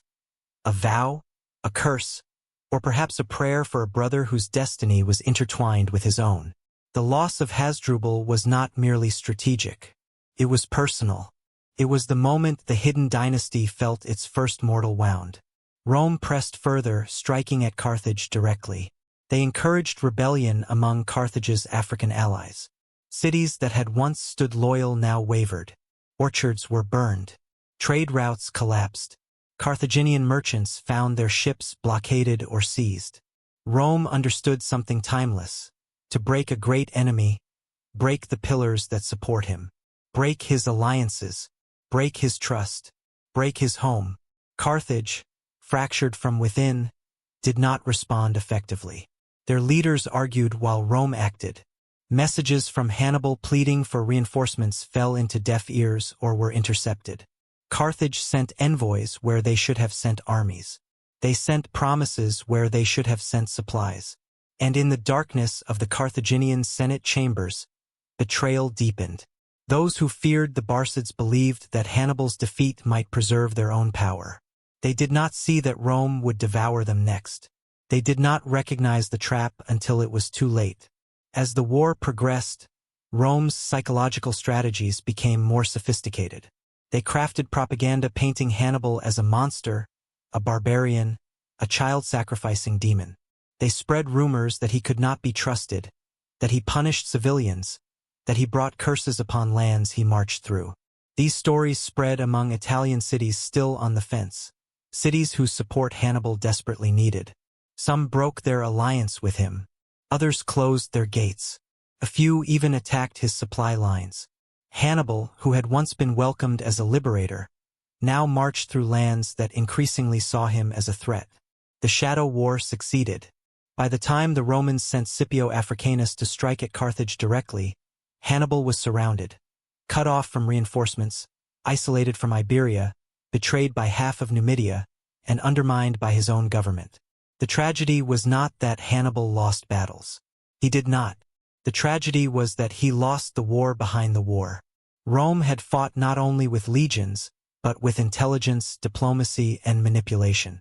And despite all his brilliance, Hannibal was not trained to defeat an enemy that attacked from shadows as deep as his own lineage. The war was being lost not in Italy, but in the places Hannibal could not reach. In the alliances he could not repair. In the councils he could not influence.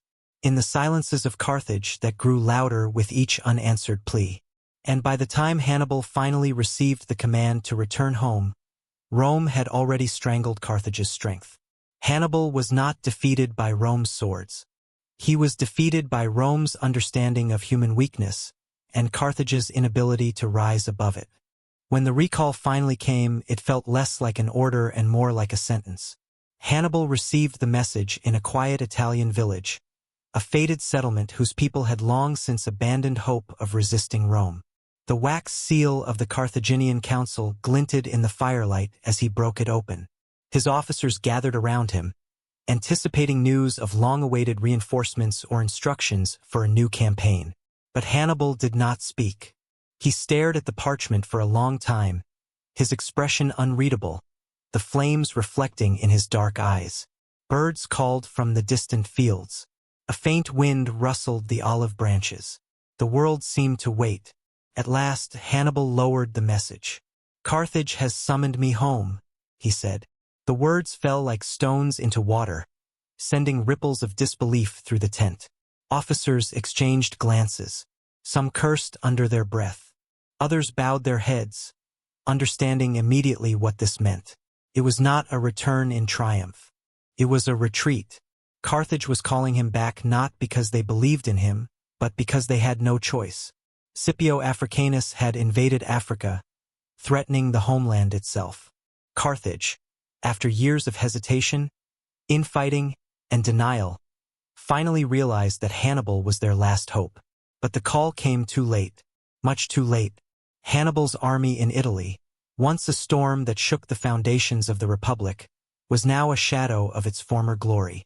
He had fought for years against impossible odds, relying on brilliance rather than numbers, instinct rather than support. And now he was being asked to abandon the land where he had carved legend into the soil. He walked outside the camp and stood beneath the sky, breathing in the cold evening air. Italy stretched before him, familiar yet hostile, a land he had come to understand more deeply than many of its own people. He thought of the battles won, the allies lost, the soldiers who had followed him into fire and ice. And he thought of the oath he had sworn as a child, never to be a friend of Rome. Returning home felt like breaking that oath, even if only for a moment. The journey back to Carthage was heavy with memory. As his ships cut through the waters of the Mediterranean, Hannibal stood alone on the deck, watching the waves churn beneath him. He was no longer the fiery young general who crossed the Alps with elephants and impossible dreams. He was older now, his face carved by years of hardship, his heart burdened by betrayals deeper than any Roman blade could carve. When the coastline of Carthage finally appeared, its familiar silhouette rising from the sea, Hannibal felt something tighten in his chest. The city was beautiful, white walls gleaming beneath the sun, temples crowning the hills, harbors bustling with ships. But beneath its beauty lay fractures he could feel even from a distance. This was not the Carthage he left. This was a Carthage dying from within. The moment Hannibal set foot on the docks, crowds gathered, not in celebration, but in anxious curiosity. Whispers spread through the streets. Some hailed him as a savior. Others watched with cautious eyes, worried about the power he might try to reclaim. The merchant elite, those who had undermined him for years, greeted him with tight smiles and hollow words. Their hands extended in welcome, but their hearts remained clenched with fear. In the council chambers, Hannibal faced men who pretended to value him but bristled under his gaze. He saw guilt etched into their eyes, fear beneath their political masks. They spoke of unity and strategy, of the need to defend Carthage. But Hannibal heard what they did not say aloud. They still feared him more than they feared Rome. He returned to command the Carthaginian forces, but the army he inherited was fragile, hastily assembled, lacking discipline, riddled with political appointments and inexperienced officers. Supplies were short. Morale was uncertain. Carthage, once a titan, had withered under the weight of its own divisions. Yet Hannibal did not falter. He moved through the ranks, speaking to soldiers, evaluating their strengths, shaping them with the same fierce determination he once used to mold Iberian tribes into one of the greatest war hosts the world had seen. In every corner of the camp, whispers spread. The Lion of Carthage had returned. Still, even as he reconstructed an army from broken pieces, Hannibal felt the invisible hand of Carthage's internal enemies tugging at him. They restricted funding. They argued over strategy. They dragged their feet on essential decisions. It was as if the very city he sought to protect was resisting him. He realized then that his true exile had not been in Italy. It had been in Carthage all along. Rome had banished him from their land with steel. Carthage had banished him from his own home with fear. When the day came for him to finally face Scipio on the battlefield of Zama, Hannibal rode out at the head of an army that was brave but unprepared, loyal but inexperienced, determined but fractured. He knew the odds were impossible. Yet he stood tall, his presence alone igniting courage in the hearts of men who had known defeat far too long. But even as he gripped his reins, looking at the dust clouds rising from Scipio's approaching legions, Hannibal could not shake the deeper truth. The conflict unfolding before him was not only Rome versus Carthage. It was Rome versus Hannibal. It was Carthage versus itself. It was destiny versus betrayal. The Wanderer King, the son of the ancient bloodline, the heir to a forgotten dynasty, stood on the edge of a battle he already knew he could not win, yet would fight anyway, because it was the only path left to him. And somewhere deep in his spirit, he understood that his exile was not ending. It was beginning, for the world would not allow a man like Hannibal Barca to live quietly. Not Rome, not Carthage, not destiny. He was marked for wandering long before the first sword was ever drawn. The night Hannibal chose to die did not arrive suddenly. It crept toward him quietly, like a shadow that had followed him since childhood, waiting for the moment he had nowhere left to run. By then, he was far from Carthage, far from the plains of Italy, the mountains of Iberia, the sanctuaries of his ancestors. He had become a wanderer in truth, drifting from one foreign court to another, seeking refuge from a Rome that hunted him like a phantom from their darkest nightmares. Years had passed since Zama. Carthage had surrendered. The Barcid dream lay in ashes. Yet Rome was not satisfied. They wanted more than victory. They wanted closure. They wanted Hannibal's absence carved into history as surely as they had salted Carthage's fields. In every embassy, in every treaty, in every whispered diplomatic request, Rome demanded the same thing. Hand him over. Kings who once admired him grew nervous under Roman threat. Cities that once welcomed him began to look at him as a burden. Hannibal understood. He did not blame them. Rome had grown too powerful, its shadow too long. Even monarchs with armies trembled at the thought of defying the republic that now claimed destiny as its shield. And so Hannibal kept moving, across the Levant, through the mountains of Armenia, along the coast of Bithynia. Wherever he traveled, he carried with him a small pouch of powder sealed in wax. Its contents were lethal, swift, silent, absolute. He had prepared it years earlier, not out of fear, but out of defiance. It was a promise to himself that Rome would never have the satisfaction of parading him in chains through their streets. He would choose his own end. In his final years, Hannibal lived under the protection of King Prusias of Bithynia, advising him in minor conflicts, guiding him through political intrigue. Though older in body, his mind remained sharp, his eyes watchful. Local soldiers spoke of him in awe, like a myth who walked among mortals. Children whispered tales of the man who brought elephants across the Alps.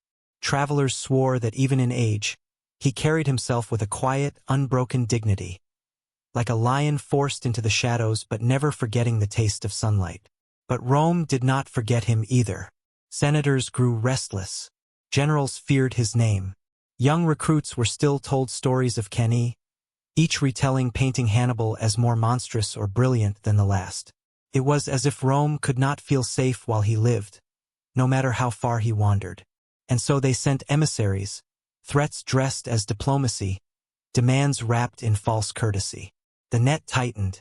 One night, after a feast in the king's hall, Hannibal sat alone in his small chamber overlooking the dark waters.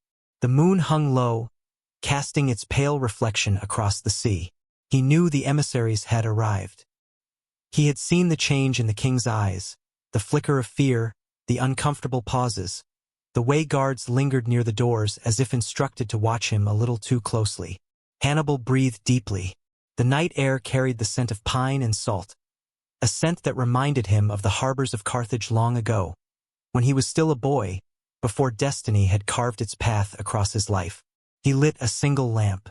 Its flame danced gently, illuminating the worn creases in his face, the scars along his arms, the quiet tiredness in his gaze. On the table lay a map he had been studying, a habit he never abandoned, even in exile.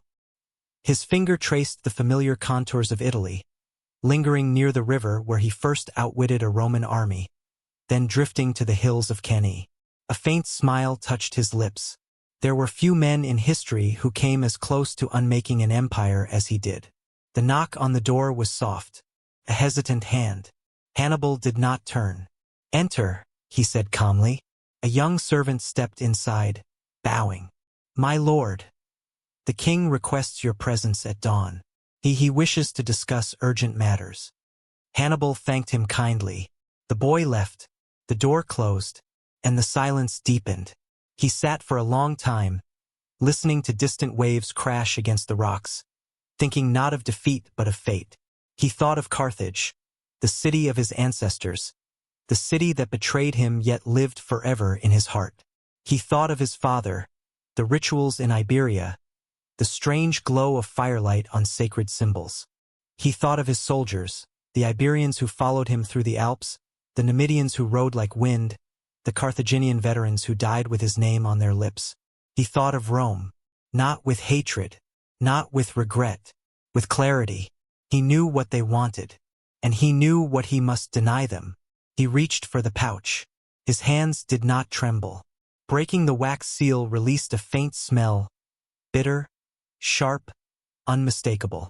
He poured the powder into a small cup of water, stirring with slow, steady motions. The lamp's flame flickered as though sensing the finality in the room. Before raising the cup to his lips, he whispered, not a prayer, but a declaration. Let Rome know Hannibal was never theirs. He drank. The poison worked quickly. A warmth spread through his limbs. His heartbeat slowed. His breath grew shallow. Yet his eyes remained open, fixed on the horizon outside the window. The same horizon his ancestors once crossed. The same horizon he had marched toward in every land he touched. As darkness closed in, he felt no fear. He felt release. They found him at dawn, sitting upright, a calm expression on his face, the cup still beside his hand. Some said he looked at peace. Others said he looked victorious. Rome, upon hearing the news, felt both relief and disappointment. They had wanted him dead, but they had wanted him humiliated first. They had wanted chains, parade, a spectacle. Hannibal denied them everything. He died as he lived, on his own terms, guided not by Rome's will, but by the silent oath he carried since childhood. The wanderer king closed his eyes far from home, but his legacy did not die with him. It became legend. In Rome, Hannibal's death was greeted like the end of a long and feverish nightmare. Senators gathered in marble halls and spoke in lowered voices, as if the ghost of the man they feared still lingered among them. Some celebrated openly, raising cups of wine. Others remained uneasy, aware that his legacy could not be buried with his body. But beneath their relief, something darker pulsed. An old fear that had haunted Rome long before Hannibal marched through Italy. For generations, the Romans whispered about Carthage not as a rival city, but as a force tied to strange customs and older gods. An enemy whose strength seemed to come not from steel or numbers, but from something intangible. Hannibal's genius had amplified that fear. Even now, after his death, Rome carried the suspicion that Carthage's power had not been fully extinguished. And it wasn't the armies they feared. It was the bloodline. When Roman soldiers returned from foreign campaigns, they spoke of symbols found carved into stones in distant lands. Symbols that matched those discovered on Carthaginian amulets and Iberian altars. They reported hearing stories among local tribes about a people who came from the sea carrying knowledge older than kingdoms, led by families whose command seemed almost divine. These unsettling rumors fed the Senate's belief that Carthage had been guided by forces Rome could not understand. The Senate archives contain strange entries from the decades after Hannibal's fall, records of secret meetings, emergency sessions, and frantic debates. Some senators argued that Carthage must not only be defeated militarily but spiritually. Others claimed that the Carthaginian people carried a fire that could reignite at any moment. A few even believed the Barcid lineage was merely one branch of a larger ancestral thread, a dynasty stretching back to the mythic Queen Alyssa and perhaps beyond. This fear shaped Rome's policy long after the Punic Wars ended. It shaped it in ways historians rarely admit. Why did Rome, after years of victory and dominance, continue to fixate on Carthage? Why did they demand the city's destruction even when Carthage obeyed every treaty? Why did they station spies in Africa generations after the wars? Why did senators speak of unfinished business long after Hannibal was gone? Because Rome did not fear Carthage as a city. They feared Carthage as an idea, as a legacy, as a dynasty that refused to die. Even the death of Hannibal did not quiet Rome's anxiety. In fact, it deepened it. The man was gone, but what of those who shared his blood? Those who carried the legacy of the ancient founders? Those who might rise again with the same clarity of purpose? There were rumors, whispers Rome could never verify, that members of the Barcid lineage had disappeared before the final battles. Some claimed they fled to distant Punic colonies. Others believed they hid among Berber tribes or vanished into the mountains of Iberia. A few Roman generals even suggested that Hannibal's extended family survived in foreign courts, protected by kings who admired the great Carthaginian commander. The uncertainty tormented Rome. They began interrogating traitors, detaining travelers, pressuring allied rulers to report on Carthaginian movements. They searched for signs, names, symbols, genealogical traces. Anything that hinted at the persistence of a bloodline they could not control. Inside the Senate, speeches grew more passionate, more paranoid. Cato the Elder famously ended every address with the same chilling refrain, "Carthage must be destroyed." But many forget that his obsession began not with fear of armies or ships, but with fear of resurgence. A fear that something powerful had survived within the ruins of the Punic world. In private letters between Roman officials, unearthed centuries later, hints remain. One letter from a Roman consul mentions a fire that sleeps beneath the ashes. Another warns that the Carthaginian spirit is reborn in its youth. These cryptic phrases suggest more than political anxiety. They suggest Rome believed Carthage possessed a secret, one that lived in its people, in its rights, in its blood. When Carthaginian merchants resumed trade decades after the war, Roman authorities studied them closely. When Punic families grew wealthy again, Rome imposed restrictions. When scholars wrote about Phoenician knowledge, Rome censored the texts. Every step Carthage took toward recovery was met with Roman suspicion. But nothing compared to Rome's reaction to the religious practices that persisted in Carthaginian regions. Small shrines remained hidden in the countryside. Farmers still whispered prayers to Baal Hammon during harvests. Caravans carried amulets etched with palm trees and serpents, the same symbols connected to the sacred lineage. Rome outlawed these practices, calling them dangerous superstitions. Yet they persisted quietly, carried by families who remembered the old ways even if they spoke little of them. All this fueled a hidden fear among Rome's ruling class. What if the dynasty that once guided Carthage had not been annihilated? What if it lived on in scattered heirs across the Mediterranean? What if one day, a descendant rose with the same brilliance as Hannibal?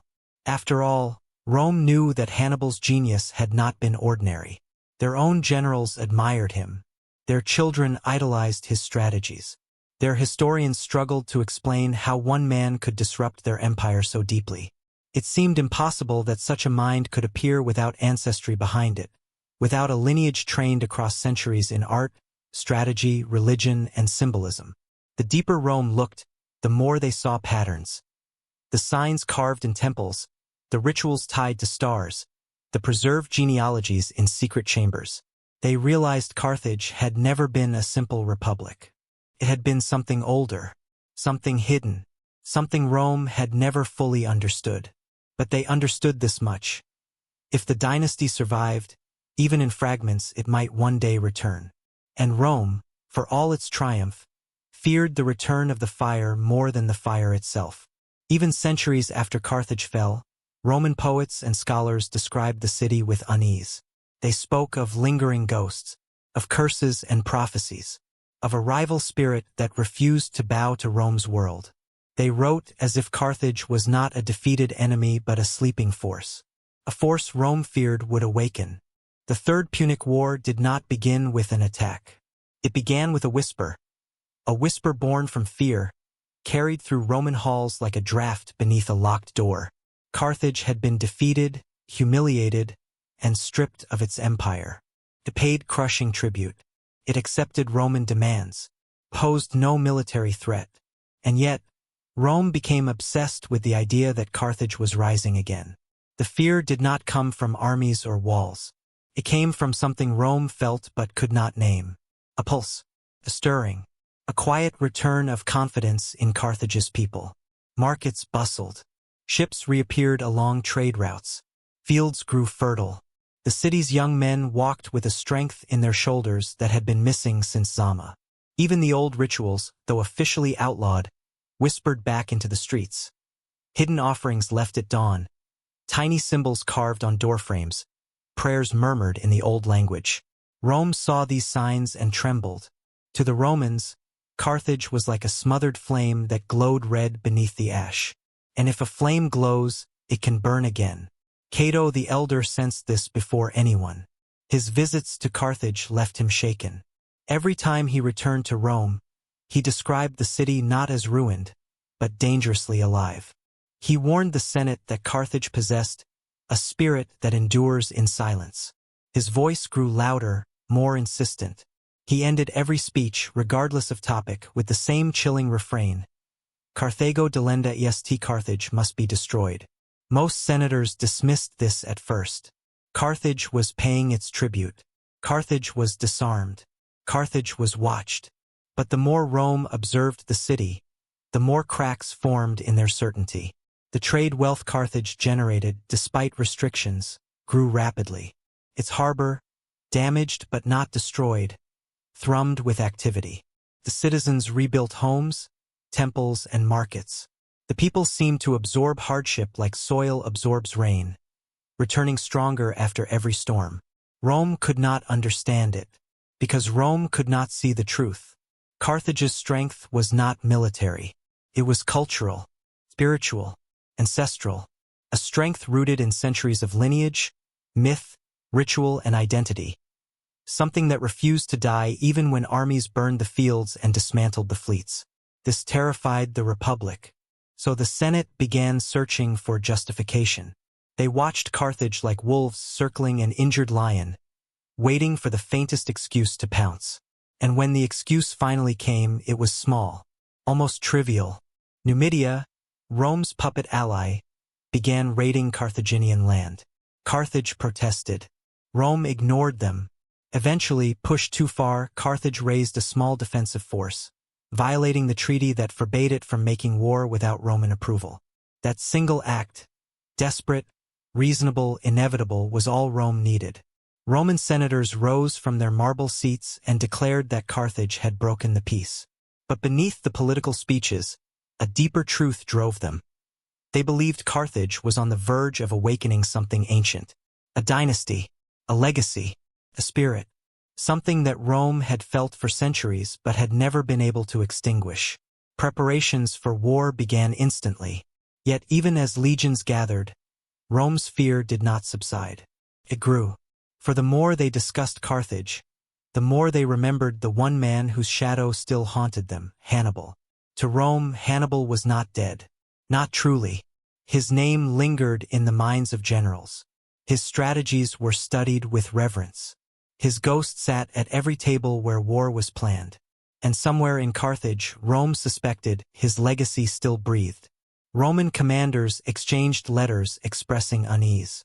They noted the resilience of the Carthaginian people, the persistence of their rituals, the symbols etched into pottery and jewelry.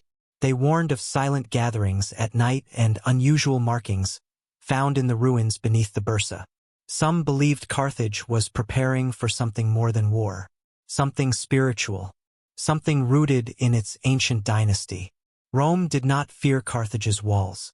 Rome feared the people inside them. When the Roman fleet finally appeared on the horizon, Carthage was shocked, not because the war had come, but because the speed and violence of Rome's decision revealed how long the Republic had sought an excuse. Carthaginian leaders hurried to negotiate. They offered tribute. They surrendered weapons. They agreed to outrageous demands. But Rome wanted more. They wanted the city itself. They wanted every stone, every scroll, every relic. They wanted Carthage erased not physically, but spiritually. They wanted the dynasty destroyed. And so Rome made an impossible demand. The people of Carthage must abandon their city and move 10 miles inland. Carthage must be dismantled, brick by brick, by its own citizens. The demand struck like thunder. Carthaginians wailed in the streets. Merchants collapsed in grief inside their empty shops. Mothers screamed. Priests fainted. Even the council fell into stunned silence. Carthage without the sea was not Carthage at all. It was death. When the decision reached the inner sanctuaries, deeper panic spread. For if Carthage fell, the sacred lineage hidden in its heart, guarded for centuries since Alyssa's flight from Tyre, would be exposed or annihilated. Rome was not just coming for a city. Rome was coming for a bloodline. At last, Carthage chose to resist. Not because they believed they could win. Not because they had armies capable of stopping Rome. But because they understood something Rome would never comprehend. Losing a war was survival. Losing the city was extinction. Weapons were rushed from hidden forges. Sacred relics were sealed away beneath stone floors. Families gathered in secret chambers beneath temples, performing rituals not seen in generations. Some say that on the eve of the Roman siege, flames flickered in the sanctuaries in patterns that priests interpreted as omens. Others recall hearing the old language spoken openly for the first time since Hannibal left for Italy. The city braced itself. Rome marched toward Carthage with the confidence of an empire, believing they were ending a threat. But what they were truly walking toward was a final confrontation with a civilization whose power had never been understood. A civilization whose greatest strength was not its walls, but its identity. An identity rooted in ancient migration, sacred lineage, and a resilience Rome had spent generations trying to crush. The seeds of the Third Punic War were not planted by armies. They were planted by fear. And as Roman legions encircled Carthage, ready to begin a siege that would last years, one truth became undeniable. Rome was not coming to defeat a rival. Rome was coming to extinguish a memory, one that had survived fire, exile, and betrayal. But memories do not die easily, especially those carried in blood. The Roman siege of Carthage began not with thunder, but with a tightening silence, a slow, deliberate constriction, like a serpent coiling around its prey. At first, the people of Carthage watched from their walls as Roman legions spread across the plains, their tents forming a pale sea of canvas that glimmered beneath the African sun. Day after day, that sea grew. More ships arrived at the harbor's mouth. More soldiers marched down from the hills. Rome had come not as a challenger but as an executioner. Inside the city, fear and defiance mingled in equal measure. Families fled from the countryside into Carthage's walls, bringing stories of Roman brutality. Farmers who had tended their fields for generations now huddled in doorways, clutching small bundles of grain like treasure. Soldiers stood guard at the gates, their faces hardened by determination they had not known they possessed. And in the markets, once vibrant with spices, dyes, and ivory, merchants gathered what little remained, whispering in disbelief that the city which once controlled the western Mediterranean was now trapped like an animal in a cage. But the people did not break. At night, oil lamps flickered in windows, illuminating faces filled with resolve. Children who once played along the harbor now carried water for soldiers. Women stripped gold from their wrists and ears, offering it to blacksmiths forging spearheads and arrow tips in hidden cellars. The entire city became a war machine, driven not by hope of victory, but by the refusal to die quietly. Rome underestimated this spirit. Marcus Scipio, descendant of the general who had defeated Hannibal, assumed that Carthage would surrender quickly. He believed hunger would do the work his soldiers could not. So he ordered a blockade. Carthaginian ships were destroyed or captured. Supply lines were cut. Fields outside the walls were burned until the air smelled of ash. Roman engineers constructed massive earthworks, building walls around Carthage to imprison the city inside its own home. And still Carthage resisted. The first months of the siege brought fierce skirmishes along the walls. Carthaginians hurled stones, oil, and javelins at any Roman bold enough to approach. The Romans responded with battering rams, siege towers, and flaming arrows. Towers along the walls became battlefields of their own. Soldiers grappling hand to hand, flames licking the stone, smoke rising like dark banners into the sky. At night, Carthage glowed red from fires along the battlements. But deep inside the city, another glow flickered, torchlight in secret passages beneath the temples. In caverns unseen by Rome, elders of the ancient lineage gathered in grim silence. They knew this was no ordinary siege. They knew Rome was not merely destroying a city. Rome was trying to erase a bloodline, a memory, a dynasty older than the republic that now sought to end it. So they prepared. Scrolls were wrapped in linen and hidden behind stone slabs. Genealogical tablets were carried into tunnels that stretched toward the sea. Sacred symbols were buried beneath altar stones.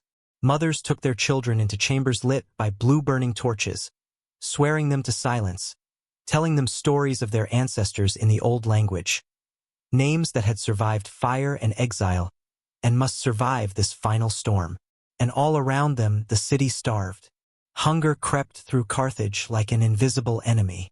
Bread disappeared first, then grain, then even the rats vanished from the alleys. People boiled leather straps to soften them into something chewable. Mothers tightened belts around their stomachs to silence hunger while feeding their children tiny handfuls of crushed seed. Yet through it all, the people endured. Rome offered surrender. Carthage refused. Not because they believed they could win, but because surrender meant annihilation. Better to burn with defiance than fade in chains. Years passed. The siege did not ease. Tightened. Roman engineers constructed a gigantic mole across the mouth of the harbor, trying to choke Carthage's last connection to the sea. Carthaginian engineers, driven by desperation and ingenuity, secretly dug a new channel. When Roman soldiers saw Carthaginian warships suddenly emerging from a hidden opening, their shock rippled through the entire camp. For a moment, hope flared inside Carthage. The ships attacked the Roman fleet in a furious blaze of courage, but they were too few, too fragile. Rome overwhelmed them. Their charred hulls washed ashore like broken bones. The city's last chance sank beneath the waves. Winter brought more suffering. Cold winds howled through shattered windows. Disease spread through crowded homes. Smoke from constant fires coated the sky in a gray haze. Yet the city did not collapse. Carthaginians fought street by street, rooftop by rooftop. Rome responded with merciless precision. Scipio ordered a full assault on the Bursa, the sacred heart of Carthage. Roman soldiers breached the lower districts first, advancing house by house. Every step was contested. Carthaginians fought from behind barricades made of furniture, stones, corpses. Women joined the battle, climbing rooftops to drop tiles and burning oil upon advancing legions. The Romans themselves later admitted they had never seen anything like it. As they pushed upward toward the Bursa, the Romans encountered something they had not expected. Sealed doors. Dozens of them. Heavy stone slabs blocking entry to small chambers beneath destroyed homes. Some were engraved with symbols Rome didn't recognize. Curving lines intertwined with stars, palms, and flames. Scipio ordered them opened. Most were empty. Some contained charred scroll fragments. Others held only the faint scent of incense. One contained a single sarcophagus far too small to belong to an adult. The Romans could not explain these rooms, and they did not understand why so many existed. But they sensed that these chambers were not ordinary dwellings or storage spaces. They held history that had been removed, protected, or destroyed before Rome could seize it. As the Romans swept deeper into the city, the resistance thickened. In one district, hundreds of Carthaginian youths barricaded themselves in a temple, singing a hymn so ancient that even most citizens no longer knew the words. Roman soldiers listened in silence as the voices rose above the chaos, echoing against the stone walls like a last message to the gods. By the time the Romans reached the top of the Bursa, Carthage was no longer a city. It was a battlefield of smoke and ghosts, of shattered marble and smoldering roofs, of bodies lying in narrow alleys where the scent of blood mingled with burning cedar. And yet, even in these final moments, Roman soldiers reported seeing figures slipping away through tunnels beneath the temples. Small groups moving in single file, women carrying infants, elders clutching scrolls, young men guiding them toward hidden exits leading toward the sea. Rome captured Carthage. But it did not capture everyone. Some slipped into boats under cover of the burning sky. Some vanished into the desert. Some hid among tribes who owed loyalty to no empire. The siege of Carthage ended with fire. But not all that should have burned was found. Rome destroyed the city brick by brick, fulfilling a promise carved into hatred. But as the last flames flickered across the ruins, a truth lingered in the rising smoke. The city had surrendered its stones. It had not surrendered its blood. The night Carthage finally fell was not marked by triumph or ceremony, but by a strange, almost sacred stillness, as if the city itself were holding its breath, aware that its final heartbeat was approaching.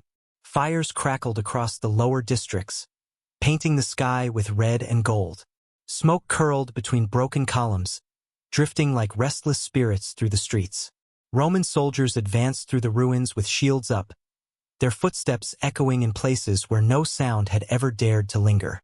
But beneath the surface, beneath the ash and fire, another scene unfolded. One Rome would never fully grasp, one hidden behind the layers of smoke and the screams of dying defenders. It was in the highest sanctuary on the Bursa that the last act of Carthage's hidden dynasty took place. The temple walls, blackened from flame, still held fragments of old carvings. Crescent moons, stars, intertwined palms, symbols the Romans believed to be decorative, but that carried meanings deeper than any inscription found on the city's public monuments. The air inside was thick with incense, though the city outside smelled only of smoke and blood. In the far corner of the chamber, behind an altar of polished stone, an obsidian panel slid open, activated by a mechanism only a handful of people in the entire city knew existed. A narrow passage revealed itself, descending into the earth like a throat-swallowing light. From the shadows emerged robed figures, women clutching children, elderly men leaning on carved staffs, youths with determined eyes carrying bundles wrapped in woven cloth. These bundles held the last relics of the dynasty. Genealogical tablets etched in ancient Phoenician, gold amulets representing the divine ancestors, scrolls wrapped in protective oils, rings passed from one generation to the next, and a small idol supposedly carried by Alyssa herself across the sea. At the center of the group stood a woman with a hardened expression, a descendant of the line, the unbroken lineage Carthage had quietly nurtured through the centuries. Her hair was bound tightly, her cloak torn from smoke and battle, but her gaze remained steady.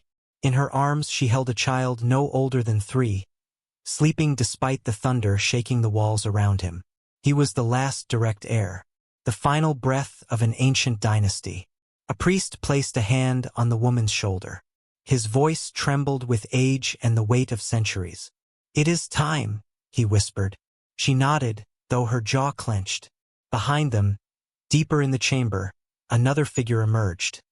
An elder dressed in ceremonial robes woven with symbols older than Carthage itself. He looked at the group and bowed his head. "We leave now," he said, "before the flames reach the sanctum." Above ground, Roman soldiers breached the last inner defenses. The crash of rams against temple doors reverberated down the hidden passage. Dust fell from the ceiling. A child cried. The priest shushed him gently and motioned for the group to descend the stone steps. The walls of the passage were carved with symbols, serpents encircling suns, waves beneath rising moons, lines that depicted journeys across the sea. Those carvings were not decoration. They were maps, maps of escape, maps of continuity. The passage forked into 3 directions. To the left, a corridor led to a chamber filled with scrolls too fragile to move. Flames already licked the edges. To the right, a staircase descended toward the inner chambers beneath the Bursa. Rooms containing sealed sarcophagi, ancient weapons, and altars that had not seen daylight in generations. But the middle path, narrow and steep, led toward the sea. Roman soldiers entered the temple above. Their torches cast long shadows down the main hall. They smashed statues, overturned altars, tore down symbols they believed represented demons. One officer barked orders, but a different sound cut him short, a muted grinding noise beneath the floor. He froze. "Is someone down there?" he whispered. His men pressed their ears to the stone but heard nothing. Only the crackle of distant fire. Only the whimper of the dying city. The officer shook his head, deciding it was nothing. With a grunt, he ordered his men forward. In the passage below, the ground trembled with each Roman step. The Carthaginian group pressed deeper into the tunnels, the air growing colder, the walls narrowing. Torches flickered, casting trembling shadows. When the last embers of Carthage died beneath the smoke-filled sky, Rome believed it had accomplished the impossible. They believed the Punic spirit had been crushed. They believed the bloodline that haunted their dreams had vanished with the flames. But what Rome did not understand, what they could never understand, was that Carthage's greatest strength had never been its stone walls or its fleets or its armies. The strength had always lived in silence. The survivors, those who escaped through tunnels, slipped past Roman patrols, or fled across the desert, did not scatter in disarray. They carried with them more than memories. They carried stories, rituals, the names of ancestors whispered only in moments of deepest trust. They carried the symbols carved into amulets. They carried the old language hidden in lullabies. They carried the fire that Rome believed it had extinguished. And so the story of Carthage did not end. It merely changed its shape.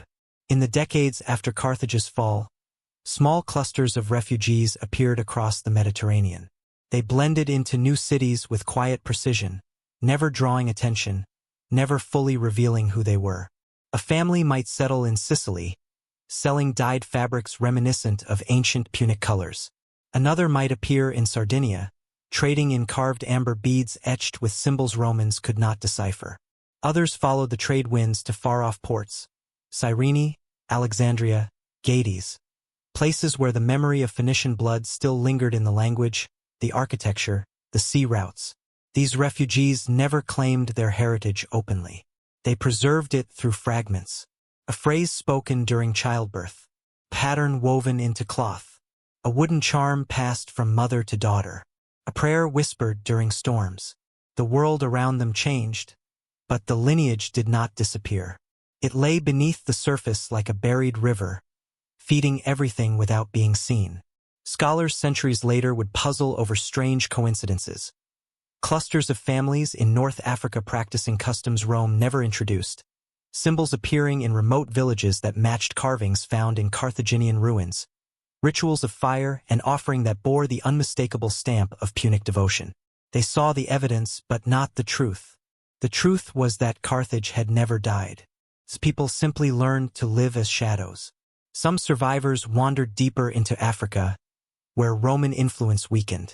Among Berber tribes in the Atlas Mountains, stories began circulating of the Sea People, foreigners who arrived wearing amulets shaped like crescent moons, who carried scrolls sealed in wax, who spoke a tongue filled with soft consonants and long vowels.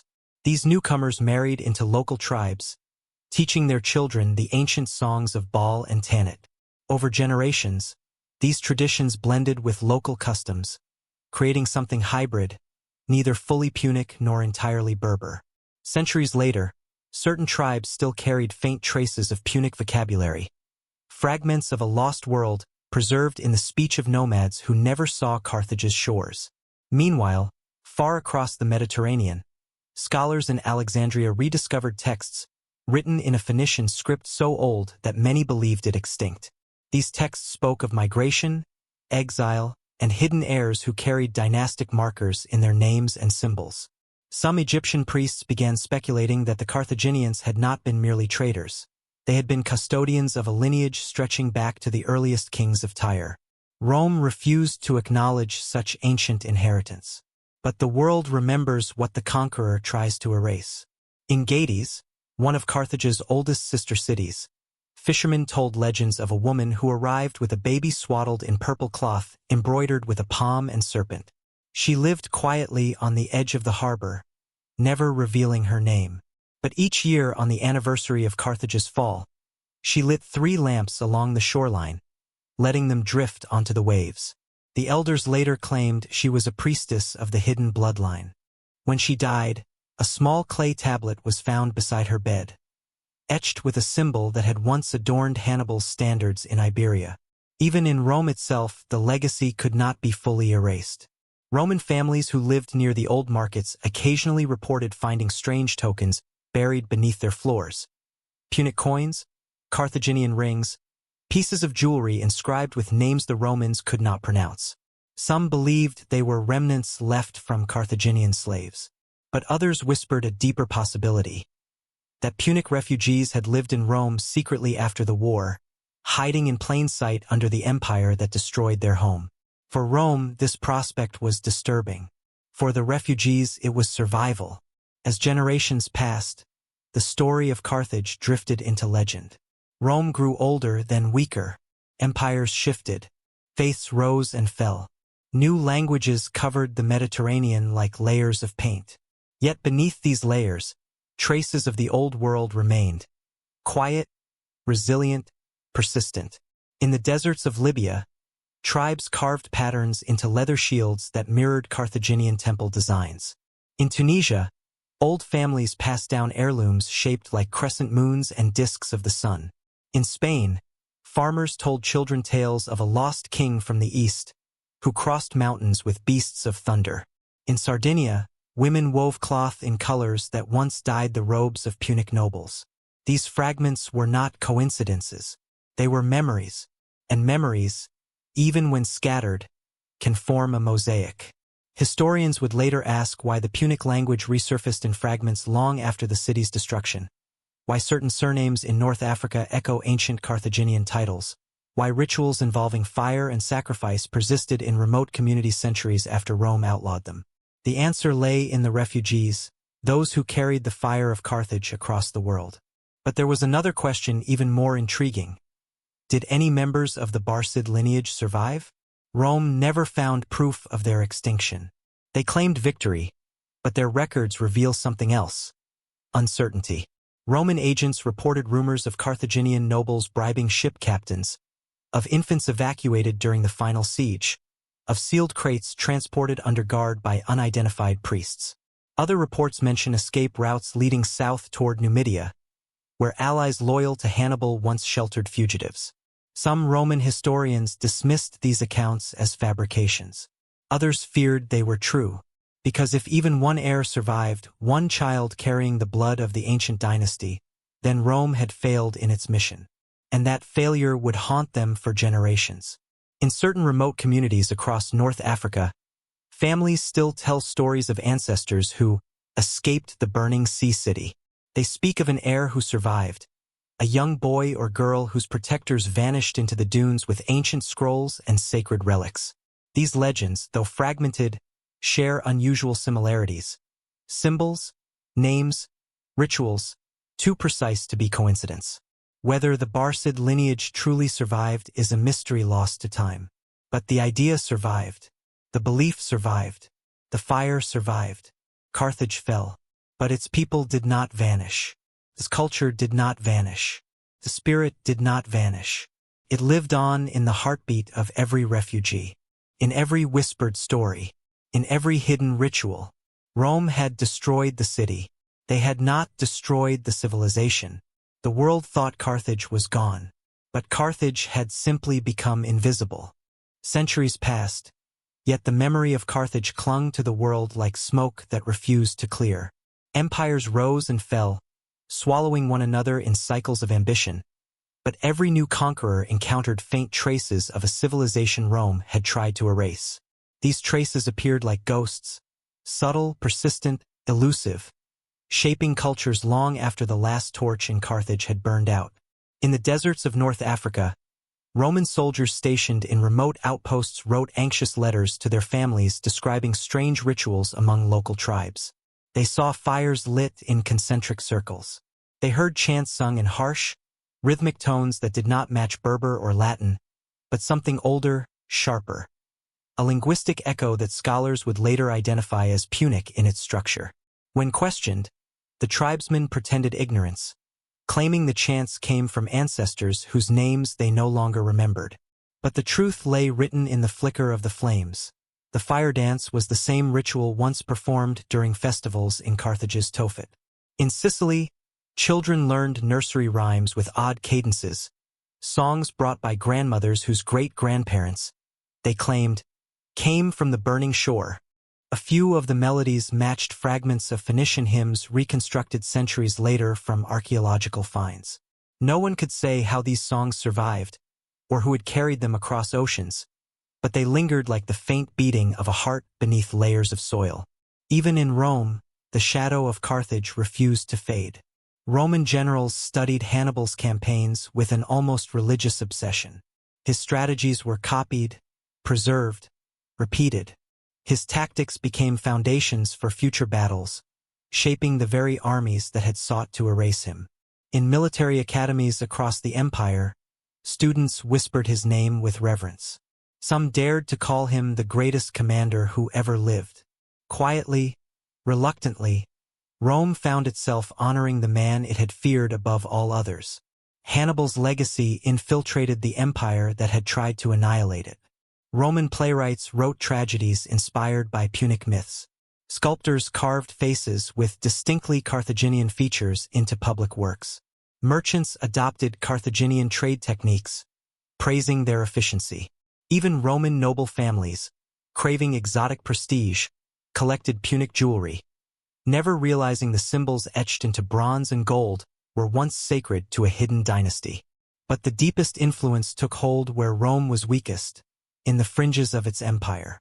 Along the far western coast, in the old Phoenician colony of Gades, a peculiar group of scholars emerged during the early imperial period. They called themselves the Circle of the Veiled Dawn, claiming descent from ancient navigators. Their texts, later discovered in fragments, spoke cryptically of the flame that travels, but never dims, and the seed carried across the sea. Some historians dismissed them as mystics. Others believed they possessed knowledge Rome never understood. Farther inland, in the valleys of Numidia, a clan of warriors rose to prominence whose leaders bore names strikingly similar to those found in early Carthaginian inscriptions. They practiced mounted archery unlike anything seen among local tribes, a style reminiscent of Hannibal's Numidian cavalry. Their shields bore painted symbols, spirals, crescents, palm branches, that matched designs on pottery unearthed in Carthaginian sanctuaries. When asked about these markings, the elders said only, "Our ancestors fled north, from a city devoured by fire." These remnants did not see themselves as Carthaginian, but their customs spoke louder than their words. In Alexandria, scholars of the Great Library puzzled over certain documents written in Punic but copied centuries after the fall of Carthage. These manuscripts contained genealogies, cosmic diagrams, and mytho-historical accounts that seemed too detailed to be invented. The most controversial manuscript spoke of the children of the wandering star, a phrase some interpreted as a metaphor for surviving members of the Barcid lineage.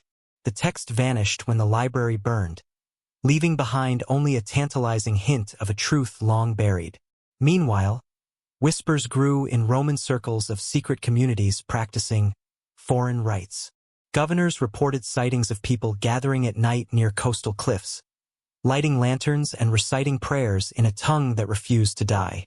Rome tried to outlaw these gatherings, but the harder they pressed, the deeper the rituals went underground. Carthage had become a ghost, but a ghost that resisted banishment. As centuries rolled forward and Rome itself began to decay, the ghost grew stronger. Refugee families who once hid in fear now found space to breathe. Their traditions mingled with new cultures, forming unexpected hybrids. In the mountains of southern Spain, villagers celebrated a festival involving a procession of fire and incense, ritual elements identical to those used in Carthaginian purification ceremonies. In North African oases, elders painted symbols on newborns' foreheads, protective signs once used in Carthaginian temples.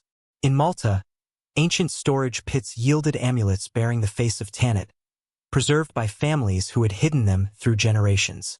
The legacy flowed like underground water, quiet, persistent, impossible to trace. And then came the most intriguing phenomenon of all: stones. Archaeologists working across the Mediterranean discovered inscriptions, symbols, and fragments of architecture that appeared centuries after Carthage's destruction but bore unmistakable Punic characteristics. These stones appeared in locations far from Carthaginian influence, in remote North African valleys, on isolated Sicilian hillsides, in Iberian caves miles from the coast. Some scholars dismissed them as misidentifications. Others saw a hint of something profound. The scattered stones suggested that Carthage's right keepers, those who belonged to the Hidden Dynasty, had traveled great distances, establishing shrines and hiding relics far from Roman eyes. Perhaps they believed Carthage would one day rise again. Perhaps they hoped future generations would rediscover their legacy. Or perhaps they simply sought to preserve fragments of their identity in a world intent on erasing them. Even today, villagers in parts of Tunisia tell stories of the Fire People, an ancient group who escaped a burning city and hid in caves, guarding sacred objects. In Sardinia, fishermen recount legends of strangers who arrived in the night by small boats, carrying bundles that glowed faintly under the moon. In the Atlas Mountains, a family claims descent from a woman who spoke the old Punic prayers until her dying breath. These stories may be myth, or myth may be the last surviving truth. History often measures civilizations by monuments and armies. But Carthage proved something different, that some cultures survive not through strength, but through the quiet resilience of memory, through the determination of people who refuse to let identity die, through the invisible inheritance carried by generations who barely understood what they had preserved. Rome believed they had destroyed Carthage by burning its walls. They did not realize that the real Carthage lived in the spaces they could not reach, in the voices of mothers, in the symbols etched onto heirlooms, in the stories whispered beside fires, in the bloodlines that drifted across oceans. The city had fallen, but the civilization endured, not as an empire, not as a kingdom, but as a shadow that refused to dissolve. A shadow that watched as Rome crumbled in its turn, knowing that the fire which once burned in Carthage still flickered on. Quiet, resilient, eternal. Time moved forward, but Carthage moved with it. No longer as a city of stone, but as a living idea woven through cultures, memories, and hidden lineages.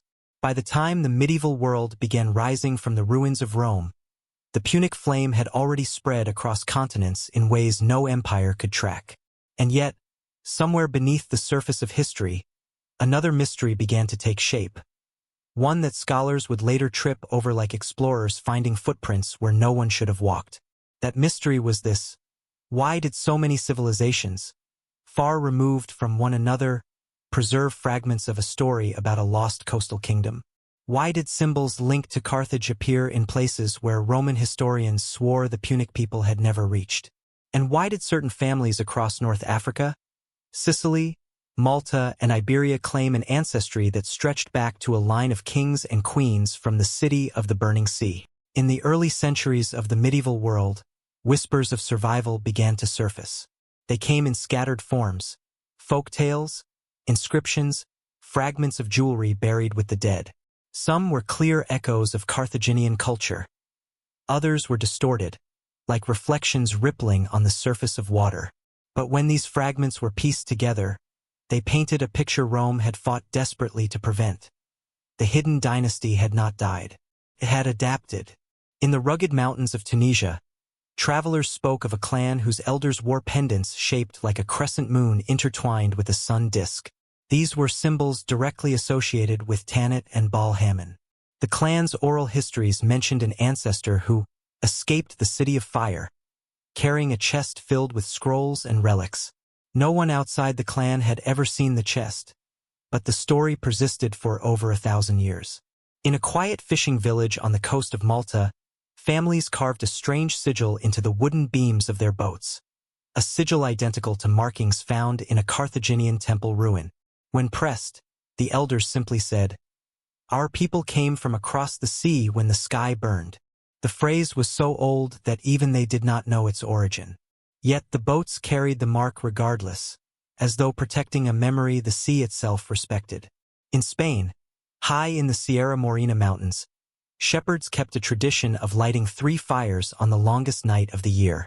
They arranged the fires in a triangular pattern, a ritual identical to one practiced centuries earlier in Carthage during the Festival of Renewal.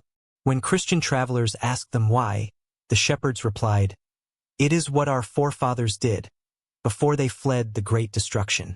Patterns like these surfaced in too many places to be coincidence. Slowly, reluctantly, medieval scholars began to wonder, what if Carthage's elite had planned for their survival long before Rome arrived? What if the tunnels beneath the Bursa had been part of an escape system? What if the empty sarcophagi found beneath burned temples had once contained artifacts spirited away under cover of chaos? What if the dynasty had gone underground, literally and figuratively?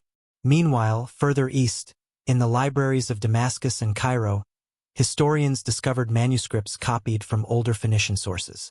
Some described a network of families entrusted with sacred knowledge, tasked to flee if the mother city was ever destroyed. These families were said to carry oral genealogies, coded rituals, and symbols that would allow them to recognize one another even in foreign lands. One manuscript referred to these refugees as the children of Alyssa, a phrase that sent shockwaves through the few who understood its meaning. Alyssa, Dido, founder of Carthage, whose bloodline was rumored to have produced priests, navigators, and eventually the Barcid dynasty. The implication was clear. Carthage had not been merely a republic. It had been a vessel for a lineage Rome tried to exterminate. But the medieval world began uncovering hints that the lineage had survived. In Morocco, the Idrisid chroniclers spoke of families with origins from the Eastern Sea, who possessed unusual knowledge of astronomy and navigation. They mapped stars in patterns reminiscent of Phoenician charts. They traced genealogies with precision unmatched even by Arab scholars. Their earliest recorded ancestor bore a name startlingly similar to a Carthaginian noble mentioned in Roman texts as having fled during the city's final days. In southern Italy, in the region once haunted by Hannibal's campaigns, peasants repeated legends of a dark-haired merchant who arrived with nothing but a child and a chest of forbidden scrolls. The child grew up, married, and founded a family whose descendants, centuries later, still bore physical features described as strikingly foreign. Some medieval monks speculated they carried Punic blood. But nowhere were the echoes stronger than in the Canary Islands. There, European explorers encountered the Guanche people, tall, fair-skinned in some cases, with rituals eerily similar to those described in Carthaginian religious texts. Their burial chambers resembled Punic tombs. Their pottery bore geometric designs identical to those found in Phoenician colonies. Their language shared structural similarities with Berber dialects influenced by Punic speech. And most astonishingly, several Guanche legends told of ancestors who arrived from the east in great boats, fleeing a city that burned behind them. Modern scholars debate these parallels. Some dismiss them as coincidence. Others argue they represent the survival of a lost Punic diaspora. But no one can fully dismiss the deeper, more provocative possibility. Perhaps the last flame of Carthage drifted farther than anyone imagined. As Europe entered the Renaissance, interest in ancient Carthage revived. Scholars gathered manuscripts, inscriptions, and artifacts that had lain forgotten for centuries. They found Punic symbols etched into medieval architecture. They uncovered burial mounds containing amulets of Tanit dated centuries after Carthage was destroyed. They translated poems passed down through oral tradition that mentioned the Lion of the West and the Children of the Wandering Star. Some of these discoveries were quietly suppressed by European powers intent on glorifying Rome's legacy. After all, Rome defined Western civilization. To challenge Rome's narrative was to challenge the foundation of their identity. Acknowledging that Carthage survived, or worse, that its dynasty continued, threatened the story of Roman triumph the world had accepted for centuries. Yet the evidence remained. Persistent, uncomfortable, undeniable. It suggested a truth Rome never intended anyone to consider. Carthage may have been destroyed, but its story was unfinished. Not in stone, not in empire, but in people. People who carried the old symbols in their blood. People whose ancestors escaped through fire. People who became threads in the tapestry of the medieval world. Their names changed. Their languages evolved. Their rituals blended into new religions. But the core remained. A quiet resilience. A hidden remembering. A lineage the Mediterranean could not erase. And as the world turned toward a new age of exploration and discovery, the question that haunted medieval scholars began to whisper again. If the dynasty survived, where did it go next? As Europe entered the Renaissance, Carthage rose again. Not in stone or empire, but in questions no one could silence. The more scholars rediscovered Rome, the more they stumbled on traces of the civilization Rome desperately tried to erase. Punic symbols appeared under church floors in Sicily. A merchant in Marseille guarded a ring etched with Tanit's crescent. In North Africa, families still spoke of ancestors who fled the burning sea city. These fragments, scattered yet persistent, refused to fade. Explorers returning from the Canary Islands described burial chambers eerily similar to Carthaginian tombs. They brought mummies wrapped in linen dyed with pigments identical to Punic textiles, and pottery decorated with sun and moon motifs once sacred in Carthage. The Guanche people even recited legends of ancestors who came from the Eastern Fire. Historians dismissed the similarities as coincidence, but questions lingered like smoke after a distant blaze. In North Africa, Berber clans maintained genealogies filled with names strikingly close to those of ancient Punic priests. One clan preserved a bronze-tipped ceremonial spear bearing the palm and serpent emblem of the Barcid family itself. It should not have existed, yet it did, untouched by Rome, protected through centuries of secrecy. Then came the discovery that changed everything. A manuscript hidden in the vaults of the Topkapi Palace. Written in a fusion of Phoenician symbols and early Arabic, it described an exodus, families escaping the burning mother city, carrying scrolls, relics, and children of the sacred line. The text spoke of a sanctuary built across the Western Sea, a place Rome never reached. Suddenly, all the scattered evidence began to align. Rituals in Malta, symbols in Spain, burial styles in distant islands, stories of fire and flight echoing across cultures with no shared history. Maybe the survivors of Carthage did not disperse blindly. Maybe they carried a purpose, a lineage, plan. Rome destroyed a city, but it never found everyone hiding beneath its ashes. The trail did not end in flames. It stretched across deserts, across oceans, across centuries. A quiet, relentless proof that the dynasty Rome feared most might have survived by becoming invisible. Even today, the question remains, did Carthage truly die? Or did it simply learn to live where history never thinks to look? Carthage did not simply die. It dissolved into the bloodstream of history. Across centuries, its presence reappeared in fragments. Symbols on pottery, melodies hidden in lullabies, burial patterns found in islands Rome never touched. The world moved on, yet Carthage lingered like a shadow just outside the circle of firelight, seen, then unseen, always returning. As explorers crossed oceans in the Renaissance, they stumbled upon echoes of a civilization they believed extinct. Strange artifacts surfaced, amulets engraved with crescents and sun discs, textiles woven in patterns long associated with Tanit. In remote villages, people performed rituals that bore uncanny resemblance to Punic ceremonies. How could such customs survive if the bloodline had vanished? Manuscripts discovered in Ottoman archives spoke of those who carried the fire, fleeing a city swallowed by flames. The text hinted at an exodus, a final migration beyond Roman reach. It suggested that Carthage's wisdom, its maps, its symbols, its dynastic genealogies, had not been destroyed, but scattered like seeds on the wind. Rome had burned a city, but it had not burned a memory. Carthage resurfaced in the stories of desert tribes, in the architecture of forgotten shrines, in the whispers of families who claimed descent from ancestors who fled the fire. Each fragment alone meant nothing. Together, they formed a quiet defiance, proof that identity can survive without walls, kings, or armies.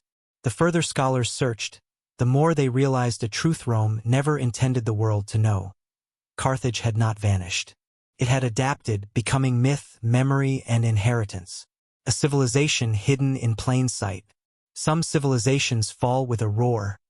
Others fall with silence. Carthage fell with fire, but its true legacy survived in ways Rome could never imagine. The ruins remain, but the civilization itself escaped into the deeper fabric of humanity. Today, when we search through history, through DNA, through folklore, we find traces of Carthage everywhere. A symbol carved into a wedding pendant. A ritual involving fire in a mountain village. A melody sung by a grandmother who never knew its origin. These fragments are not coincidences. They are fingerprints. Carthage's greatest achievement was not empire. It was endurance. It survived by becoming memory, by becoming story, by becoming a spark passed silently from one generation to the next. Rome won the war, but Carthage won immortality. Because no empire, not even Rome, can destroy an idea that people are determined to carry forward. The city burned, but the people endured. Their identity slipped into new languages, new religions, new names.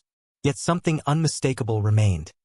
A defiant pulse, a quiet strength, a refusal to disappear. And maybe that is why Carthage still haunts us. It represents the truth of all human history. You can destroy walls, but not meaning. You can burn a city, but not memory. You can erase a name, but not a people. As long as stories are told, Carthage lives. As long as curiosity survives, Carthage breathes. And now, having heard its hidden history, you carry a piece of it too. Carthage was destroyed, but Carthage survived. Always.